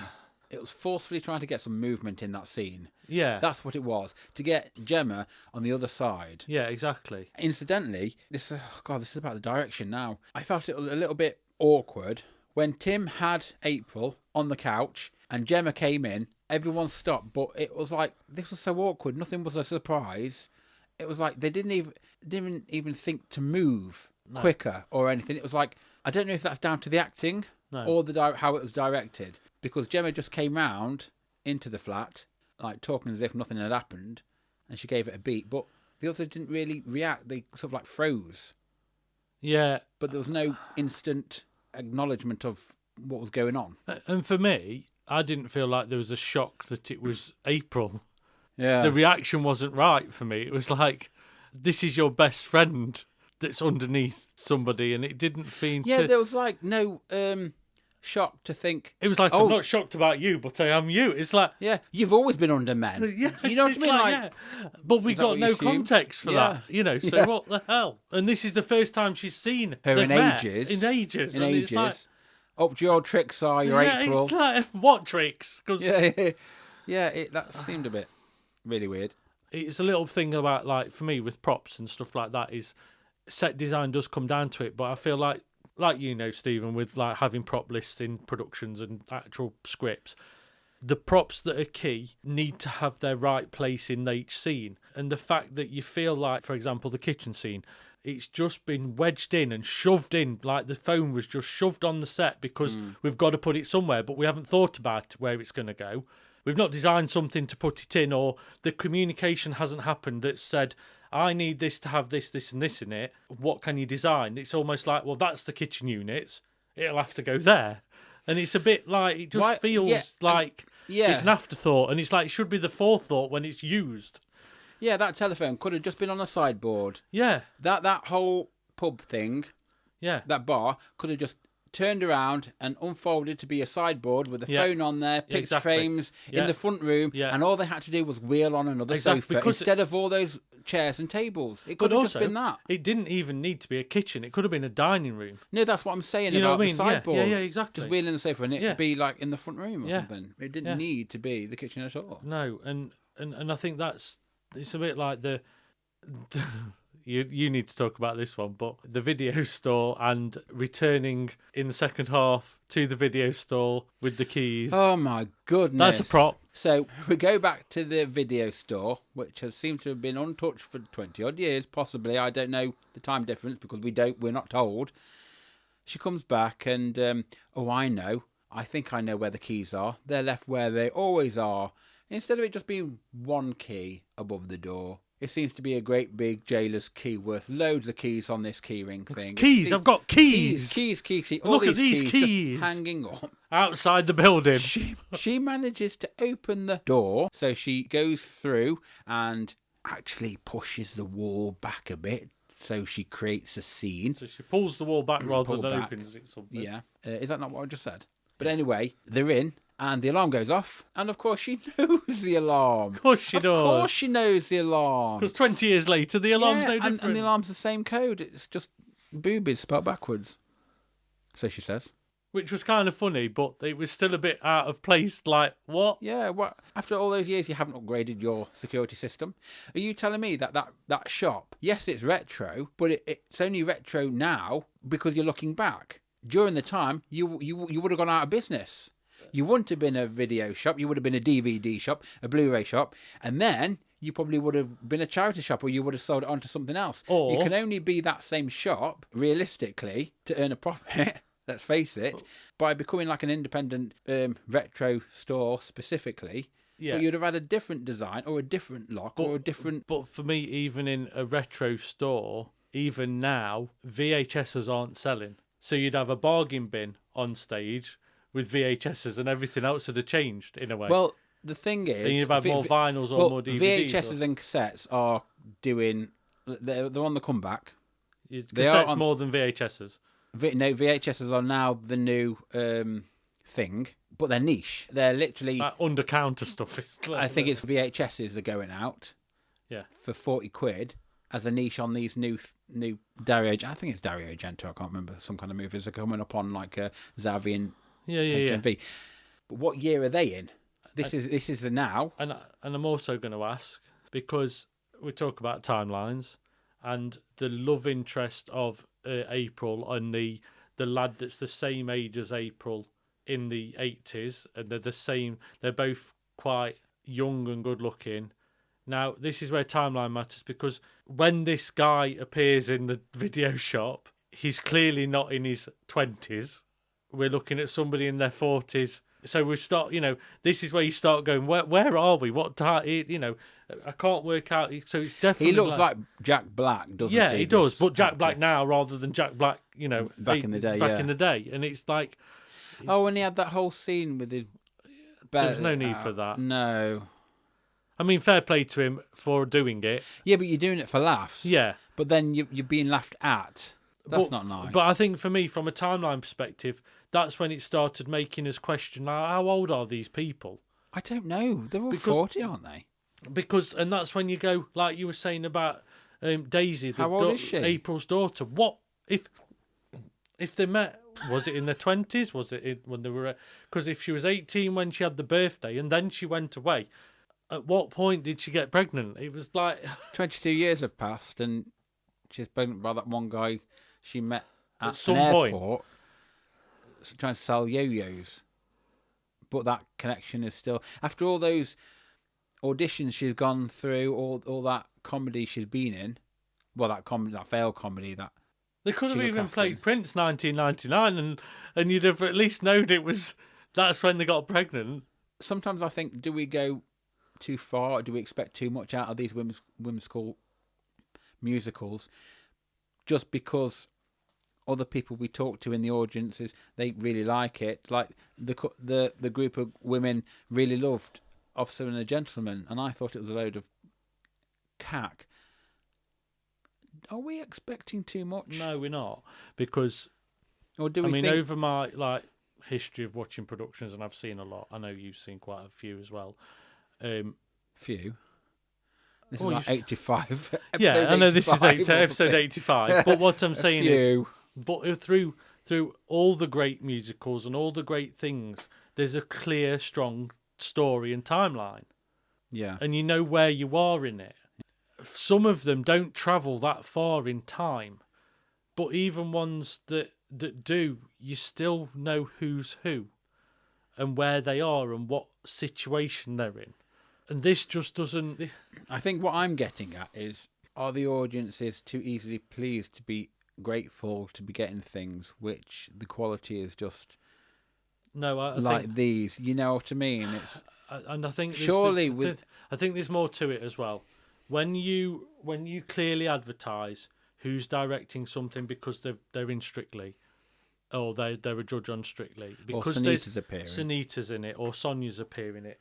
It's the panto thing of advertising somebody in it, and you're gonna have a night out, but it'll attract an audience that don't have anything to compare it to, or haven't seen other things.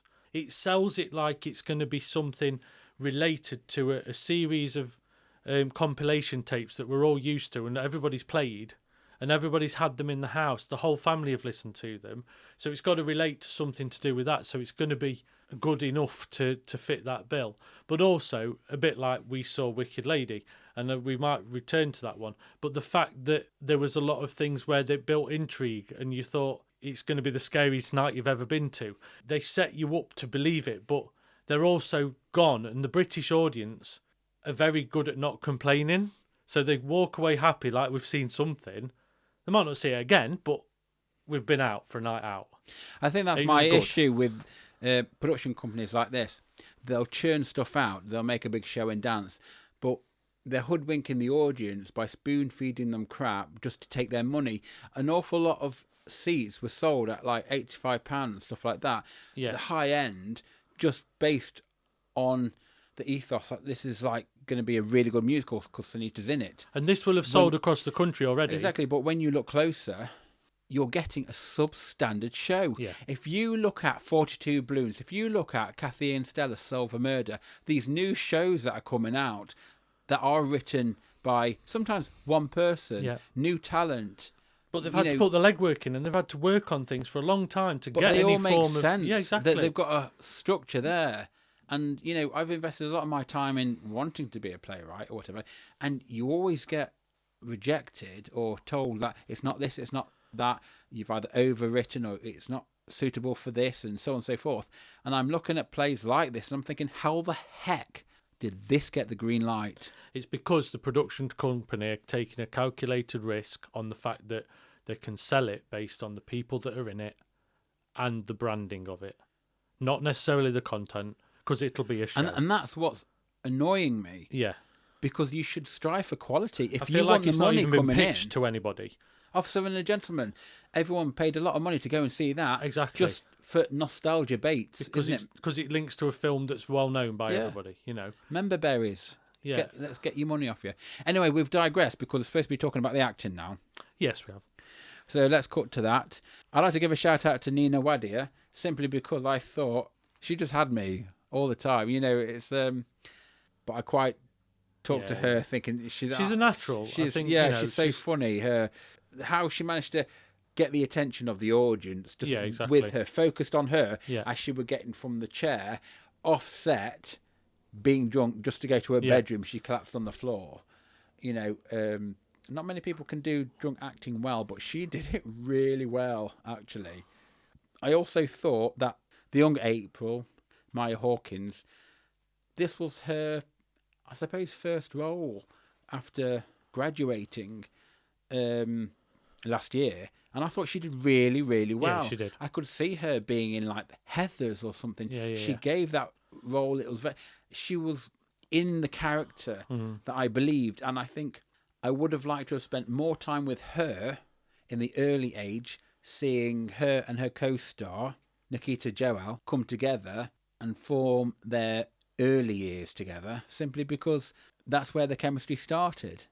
And we were sort of robbed there. And I think it was a bit awkward where it's mostly about the adults, got most of the attention, but it starts with them, so we build up with them. Yeah, there was not enough character development to allow them to shine more. I think there should have been more to build on the fact that they could have had more dialogue, and I think that there was nice little moments where, in retrospect, they were looking back and they saw their younger selves sitting on the bench or whatever. Yeah. There was a lot of those kind of moments. I think for me as well, Melissa Jacks did a good job in the second half as April. Yes, she carried on the baton really well. Yeah, and actually she added a lot of energy that was maybe lacking in the first half to the second half, but she almost lifted the stage a little bit. I know she got broad shoulders, but really that's lifting the whole stage. Yeah, no, it takes a lot. But I'm not just talking about her vocal ability, because she can sing really well, but performance-wise, it actually gave more power to the production than the first half a little bit. It added another contrast that was almost missing in the first half. Yes, she certainly commanded the stage a lot. I felt it got to the point where I felt like I was watching a load of aunts on the show. Yeah, exactly. On the stage, sorry. Like when they were drinking and when they were talking and how they were interacting. It was moving along quite nicely, and how they all acted together. It was quite nice. It was just a shame that her introduction at the end of Act 1, when she came back, just felt a little lackluster. It was flat, and it was a bit powerless. Yeah, and I thought, are you one of the ensemble? You look a bit different. Who are you? Do you know what I mean? I was trying to work out which ensemble person this was. I completely forgot that. I knew there was going to be an old April, but I just assumed it was somebody else. Yeah. It wasn't until she said, obviously she said, I'm back or something like that. And I thought, that just felt a little empty. I think for me, overall, the acting of all the characters was okay. I think there was definitely some moments where I felt like there was some hesitation between the cast members in some of the interactive bits where they're meant to either be close to each other and stuff like that. I felt there was a little bit of hesitation sometimes on some of the moments where it didn't feel as genuine as maybe it could have done. Are you talking about the family? Well, in general, really. Yeah, I think you like family moments and stuff like that, but I feel like there was some general cast moments where they were maybe acting out stuff. Even like some of the dance scenes where they were doing partner work, I felt like there was just a bit of a hesitation. A bit like when young Gemma was being swung round on the floor.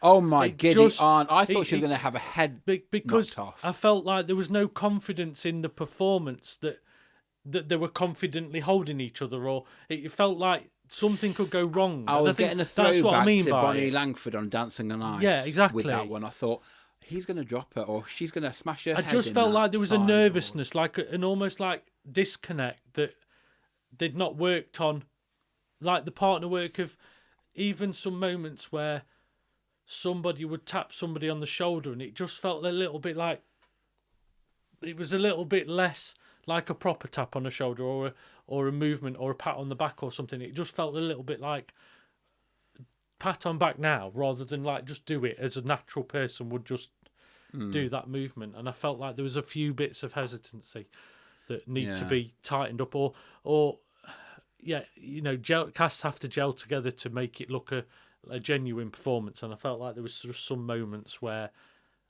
a little bit like when they moved the set, there was a hesitancy when they moved the set, almost like they were unsure of if they were doing something right when that was the person that was meant to be moving that bit of set. There was still a few moments of like, I don't know where I'm meant to be. And I it's have like, a feeling that this is probably because this is the second week it's on in Sheffield. They probably had a really small rehearsal process. Yeah. They might have had 3 weeks at that, if that, on this. I They're wonder probably if still at early stages, whereas in the middle of the run, maybe they get more comfortable with each other. But when you were saying about hesitancy or something felt about not right, at the very beginning, when it was the first family get together in that damn kitchen, when they had issues, the actors having issues, which I previously said about getting the kitchen to look right with the boards, work surfaces standing up. It felt like they couldn't find the accent that they needed to be speaking in. Exactly. The Brummie accent. Yeah, they were searching for it. They were all searching. They were in Coventry at one point, and then we're swinging round to the M42, but we're not quite in Birmingham yet. That's it. We're just loitering around Dudley for a minute. Or we're in Lichfield for a bit, but we're not quite. We're getting there. We're getting there. We're near Spaghetti Junction, but we're not quite. It's like you, Les. That's why they could see it. They couldn't get at it. They couldn't find their £8 for the car. That's it. Yeah, it was very much let's search for a common Birmingham accent, and then once someone starts speaking it a long time, let's just mimic that, and then they all sort of found it, and then by the end of the second act, everyone was calling each other Babs. Yeah, exactly. And even the making us want kebabs. Even the school reunion, there was that one woman. She was saying to one of them, like, "Oh, I've not really done much with my life. I've stayed here. What about you, Gemma? Oh yeah, I've stayed here as well." They met up at this reunion, and yet if they're staying in the same house and in the same places, why have they not seen each other like down the supermarket or whatever? Why have they not interacted since? Exactly. If they've not left the area. But anyway, I digress again. Yeah. Let's talk about the acting. Well, yeah, but I suppose it's part of the acting. I think the other reason I say hesitancy from an acting perspective is the slow motion and sort of tableau scenes felt hesitant. It's like that. What I'm saying is, it's like they didn't. The slow motion didn't feel smooth. There was no flow, like they all knew. It wasn't like a dance.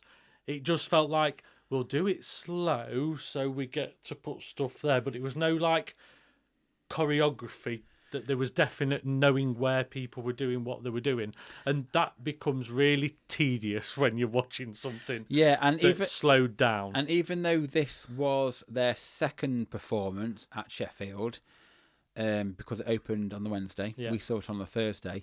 It done a week somewhere else. Yeah. Where do you remember off the top of your head? I don't know. No, okay, somewhere else. Yeah. I can find out about that. So you're talking about the 8th performance in front of an audience by now. But we're also talking about things that could be practiced without a set involved, because props are props. Tables, chairs, and all those things can be done without everything else around it. What I was also going to say with that was, even though you're in a different location, you're still in the same location because you're still the set's in the same. this. Yeah, exactly. The set's the set. It's not going to change. No, it isn't. You still know if you're lifting a table above your head, you still know whereabouts you're going. Yeah, exactly. Off stage, or through the doors. Yeah. But I also wonder if more floor time's been spent on dance practice than it has movement and prop use, and you know what I mean. It was almost like that's in the bag. We'll just move the props rather than. Yeah, there was a lot of extra work in terms of the swings and the ensemble, doing Yeah. bits together in groups. Like there was a couple of lads at the back near the darts board chatting, having a drink or snogging or whatever. I don't think they were snogging, but they were doing stuff over there. But people on the decks just twisting the switches with that not achieving much. And it's those kind of things where sometimes you're probably just left to it. Yeah.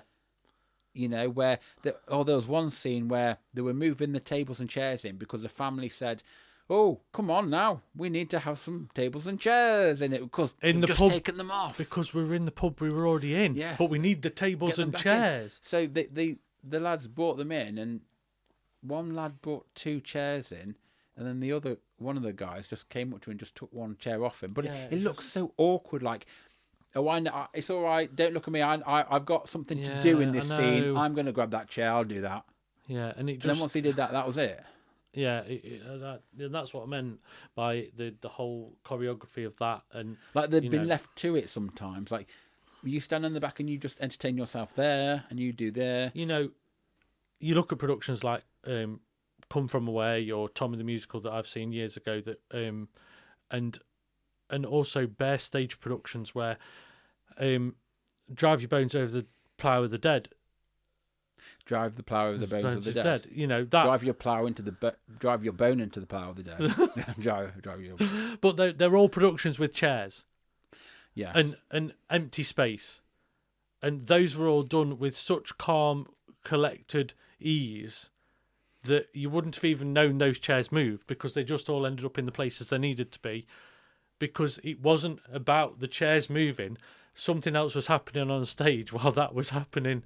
It wasn't like that was the main part of the movement, and I think this is it's frustrating when you see, like you said, it's like GCSE theatre. It's like amateur ways of doing scene changes. Like, come on, we need, it'd have been better to have a blackout and just move stuff.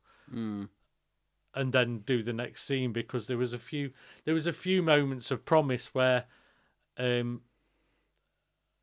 there's one scene where chairs kept coming off, but only when somebody interacted. Coming on? No, coming off when somebody was off. this when they got the bench onto the stage for the outdoor scene.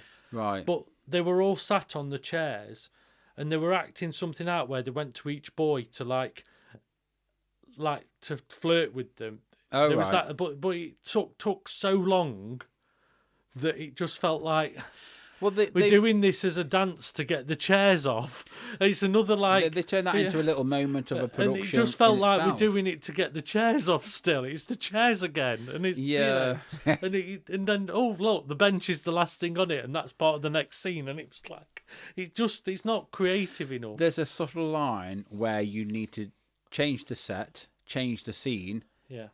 And keep the narrative going by the main cast there, but not upstaging them. Exactly. It's got to be done like a magic trick or very subtly. Blood Brothers was quite good at this. Exactly. Yes, a lot of things were going on, and you go from scene to scene, but you follow Mickey. Yeah. It was Mickey, wasn't it? It was Mickey. You follow Mickey and his brother all the way through that. And sometimes, even when I was watching that, it's like, I didn't see that change. I didn't see that and happen. it happened. Yeah. Because you're focused on the acting. Or you're focused the on narrator was taking focus above, and things were happening, and you don't really. It's that sleight of hand thing, quick, isn't it? Whereas in this one, you got to see all the movements because they made you see all the movements. And we're going to make it into a song and do it for you. Like every scene change is a song, and it's like no. Anyway, back to the actors. Sunita. Stephen, what do you think about Sunita's acting? What the heck was she there for? No, to be honest, like I said previously, she did a bit of RuPaul-esque thing. Can I get an amen? Well, I felt like it was the acting challenge on RuPaul's Drag Race, where we're going to bring a guest spot on to do a spoken word bit. Doesn't really matter what they say, but they're just she might famous. As well just brought a dog on as well instead of it being backstage. I know. I mean, why? And also the relevance of So Macho in the part of the production that she just didn't make any. It didn't fit with the production at all. No. So was this like a contemporary piece the bit where she was on X Factor about 5 years ago? Or is she still What on you mean it? the bit with the actual Sunita on it? Sunita and the petals, Oh, I don't really know, but... the leaves. Sorry. So when she came out to judges' houses, Right. that's what she wore. So all she's done is basically Because that's all people remember her for. she's one of those performers that had the one hit wonders that everybody remembers and don't necessarily know the big body of work. It's the song that would have played and people knew it, because it appealed to the gays. Moving on to our next segment, as we say, What the tech is this? Shall we start with the technical aspects that went wrong first? Shall we have something yeah, different? go for it. Yeah. So technical things that went wrong. We've already talked about the set things that went wrong. Yes, We've already said about when it came to do the roll call, the game light was still on. Yeah, which was Slightly a off. big faux pas. For a big blackout. Especially when it was the blackout at the end of the production and you could see people milling about on stage to get ready for their bows. Yeah. Because we've got flashy lights at the back because they'd not switched it off. Yeah. So I hope they sort that out before the rest of the tour. There's my favourite little mic issue where they mute a member of the cast before they're due to deliver some lines because there's some singing going off or something happening. But then when they come back in, they've not turned the mic on in enough time, so you end up with it. There's a slight delay, so you miss about 3 or 4 words, which almost end up being key to the speech. Noticeably insisted they're doing it for themselves. I think Gemma was the one that... Yeah, she was trying to come back in. For that. But then April, she had a mic issue at the beginning of some of hers, but that was when she was talking to the guy, Tim. Yes. But that was during a song. I can't remember what song There was also a few things where there was dialogue happening while there was songs that were quite loud, and you couldn't hear a word they were saying. Yeah. And they were all script moments because they'd obviously got key things they needed to say. Didn't hear a word of it. No. Even at the start, right at the start, there was some talk in the pub, and the music was that loud that you couldn't actually hear the conversation. So probably to answer all our questions was the first 5 minutes of dialogue that we didn't hear. Is a setup that we didn't hear. It was crazy. Yeah. And I think that was a running theme throughout a few moments. It was hard to pick out when and where, but little things like that get distracting and don't help the production. Well, the things that can be avoided. They are. There's no need to be muting people's mics unless they're walking off. No. If they're still actively acting on stage, keep them on until they're... Yeah, exactly. Once they hit the wings... Turn them off so we don't hear them when they're getting changed or whatever. But don't turn them off when they're not singing. When they've literally got like a few beats before they actually meant to say the next line. It's like crazy. Unless it's some kind of automated machine that only kicks in once it hears a particular song and then there's a bit of a signal delay. But still, why do they rely on that? Right, yeah. Just don't bother. Disable it. I don't feel there was much technically wrong with this. No, lighting wise, it was things fine. I mean, there was LED bars and things to create effects like you were in a pop music video. The cocktail bar. Yeah, the cocktail bar sign. Like neon sight, that was quite nice. Yeah, although it was still the same bar, so it was still yet again we were confusing. There was no there was a cocktail different bar top to the bar that looked different. The pub. In the pub. It's a cocktail bar in the pub. Yeah.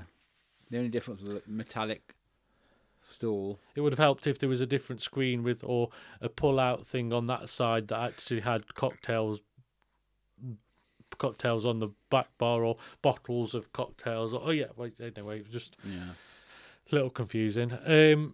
But generally, it was technically okay. There was nothing went wrong. The lighting I felt was really good. In terms of, like you say, the LEDs around the side, that gave a nice tone to the whole situation. I love the green and red lights in between the cassette tapes around the outskirts of the staging. Especially when it got to like being aggressive, they turned red, and I don't know if that was intended, but it did. The cassettes sort of gave an aggressive look. Yeah, exactly. But overall, I mean, that was fine. And the sound-wise really was okay when it came to like the ensemble pieces and the big like music numbers were good. So we haven't really got anything to say in that way. The follow spots I thought they were a bit lacking, especially with young April when she came to the front of the stage. And incidentally, probably the old April as well. Yeah. When she came in just before going to the nurses, well, the NHS hospital thing. Yeah. Because she walked through the curtains into the front of the stage. But it's like there was a bit of a delay in the follow spot. Like, even when young April, when she'd done her song on her bed and she stood to the middle of the stage into the light, there wasn't that much of a light. No, there wasn't. No. But other than that, I think it was okay. I don't think there's anything else that went horrendously wrong, to be honest. Did they have a bit of a gobo or something on when it was supposed to have been raining? Yeah, there was like there was slight some kind of- effects, but it, like a it was miracle lost at a the little top. bit. It lost a Yeah. little bit from. It didn't seem to be enough to imitate that. It was just it was there, but I don't think it. You know, I mean, one of the nice effects I thought was they did lightning effects using all the fixtures in the pub's lighting, so they flashed like it was the lightning. But so that was a nice touch. But other than that, I don't think it was overly dramatic. You know, there's nothing I can pick out that was like stand out. You know. And now it's time for Rewind, Rewatch. Rewind, Rewatch, Richard. And we might even go to the realms of rewind and unwatch for this one. What would you rewind and watch again? And what would you rewind and unwatch? For me, for example, I really like the scene in the first act where young April was singing. I can't remember what song it was. And there's no song list. So No song list. It was something about being on a mountain. Or something. it was a reworked ballad version of it. Yeah, it was a ballad version of something quite nice. But I think that was because of all the songs that they were playing, that one was more personal to her as a character, and it was slowed down, and it was just nice to listen to her act her chops off with that one. It felt more like it was purposely there. You know? Yeah, the one I'd probably unwatch. The Radio Killed the Video Star, whatever it is. Video Killed the Radio Star. I'm disappointed in you. Mind you, there's probably a lot I'd rewind and unwatch. Is it my turn?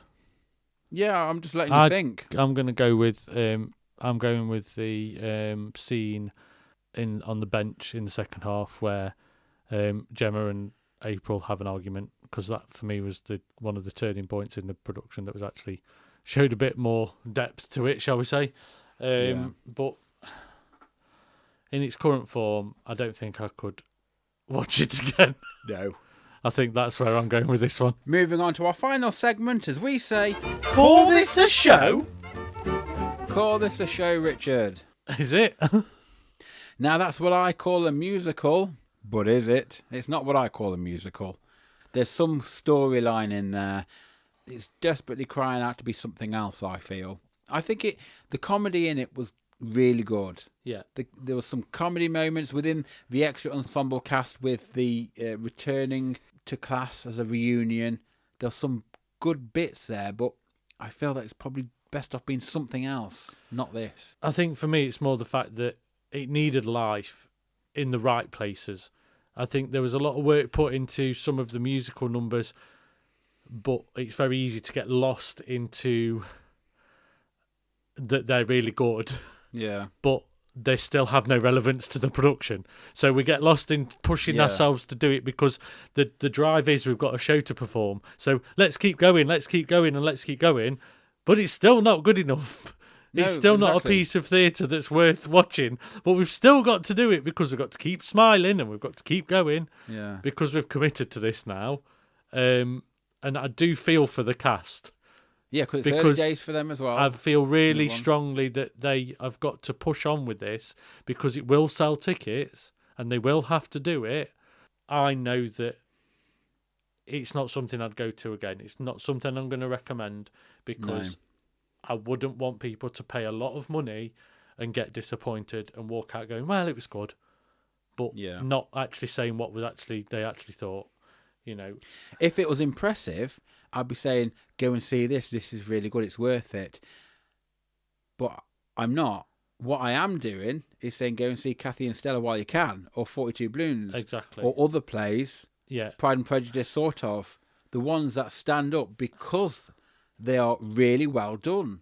Yeah, and there's a reason things like Heather's do another tour because they sell well and they're good. Yeah.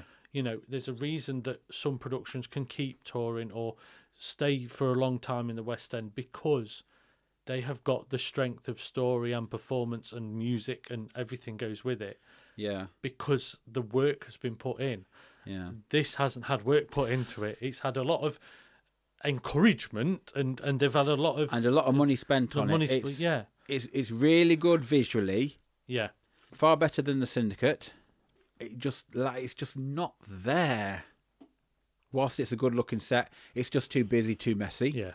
And I think the choices of songs and just focus on the script. Yeah. The story you want to tell. And that's got to be stronger. I feel there's two nonsensical storylines going off on tangents which don't necessarily need to happen. It needs to be a bit more reined in and focused. But I feel like next year you could do a different storyline with the same title and nobody'd know the difference.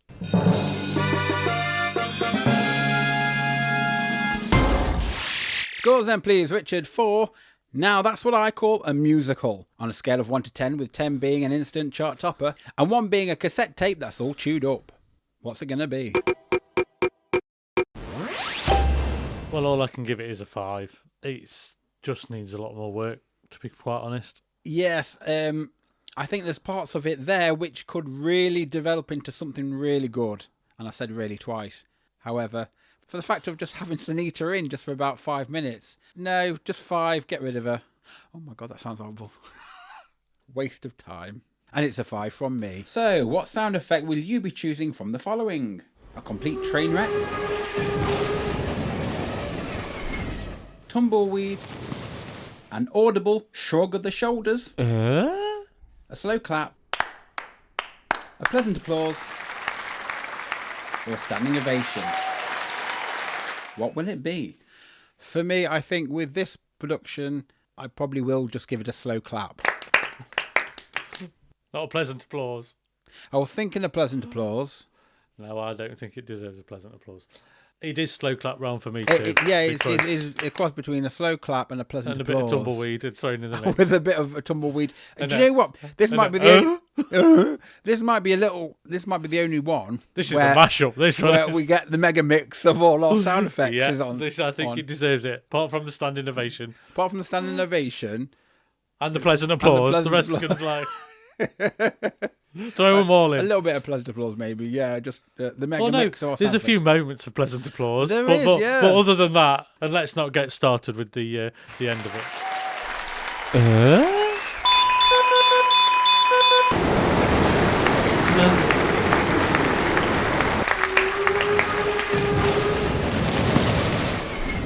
So there we are. That's our discussion of Now That's What I Call a Musical.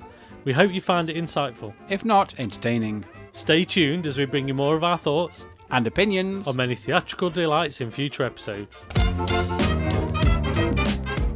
If you'd like to get in touch, email us at upstagedownsstagepod@gmail.com. You can always join in the chat to share with us your views of a production. Also, make sure to follow, share, like and subscribe to all our channels so you get every episode the second it's released. And we hope you join us again for another instalment of Upstage Downstage.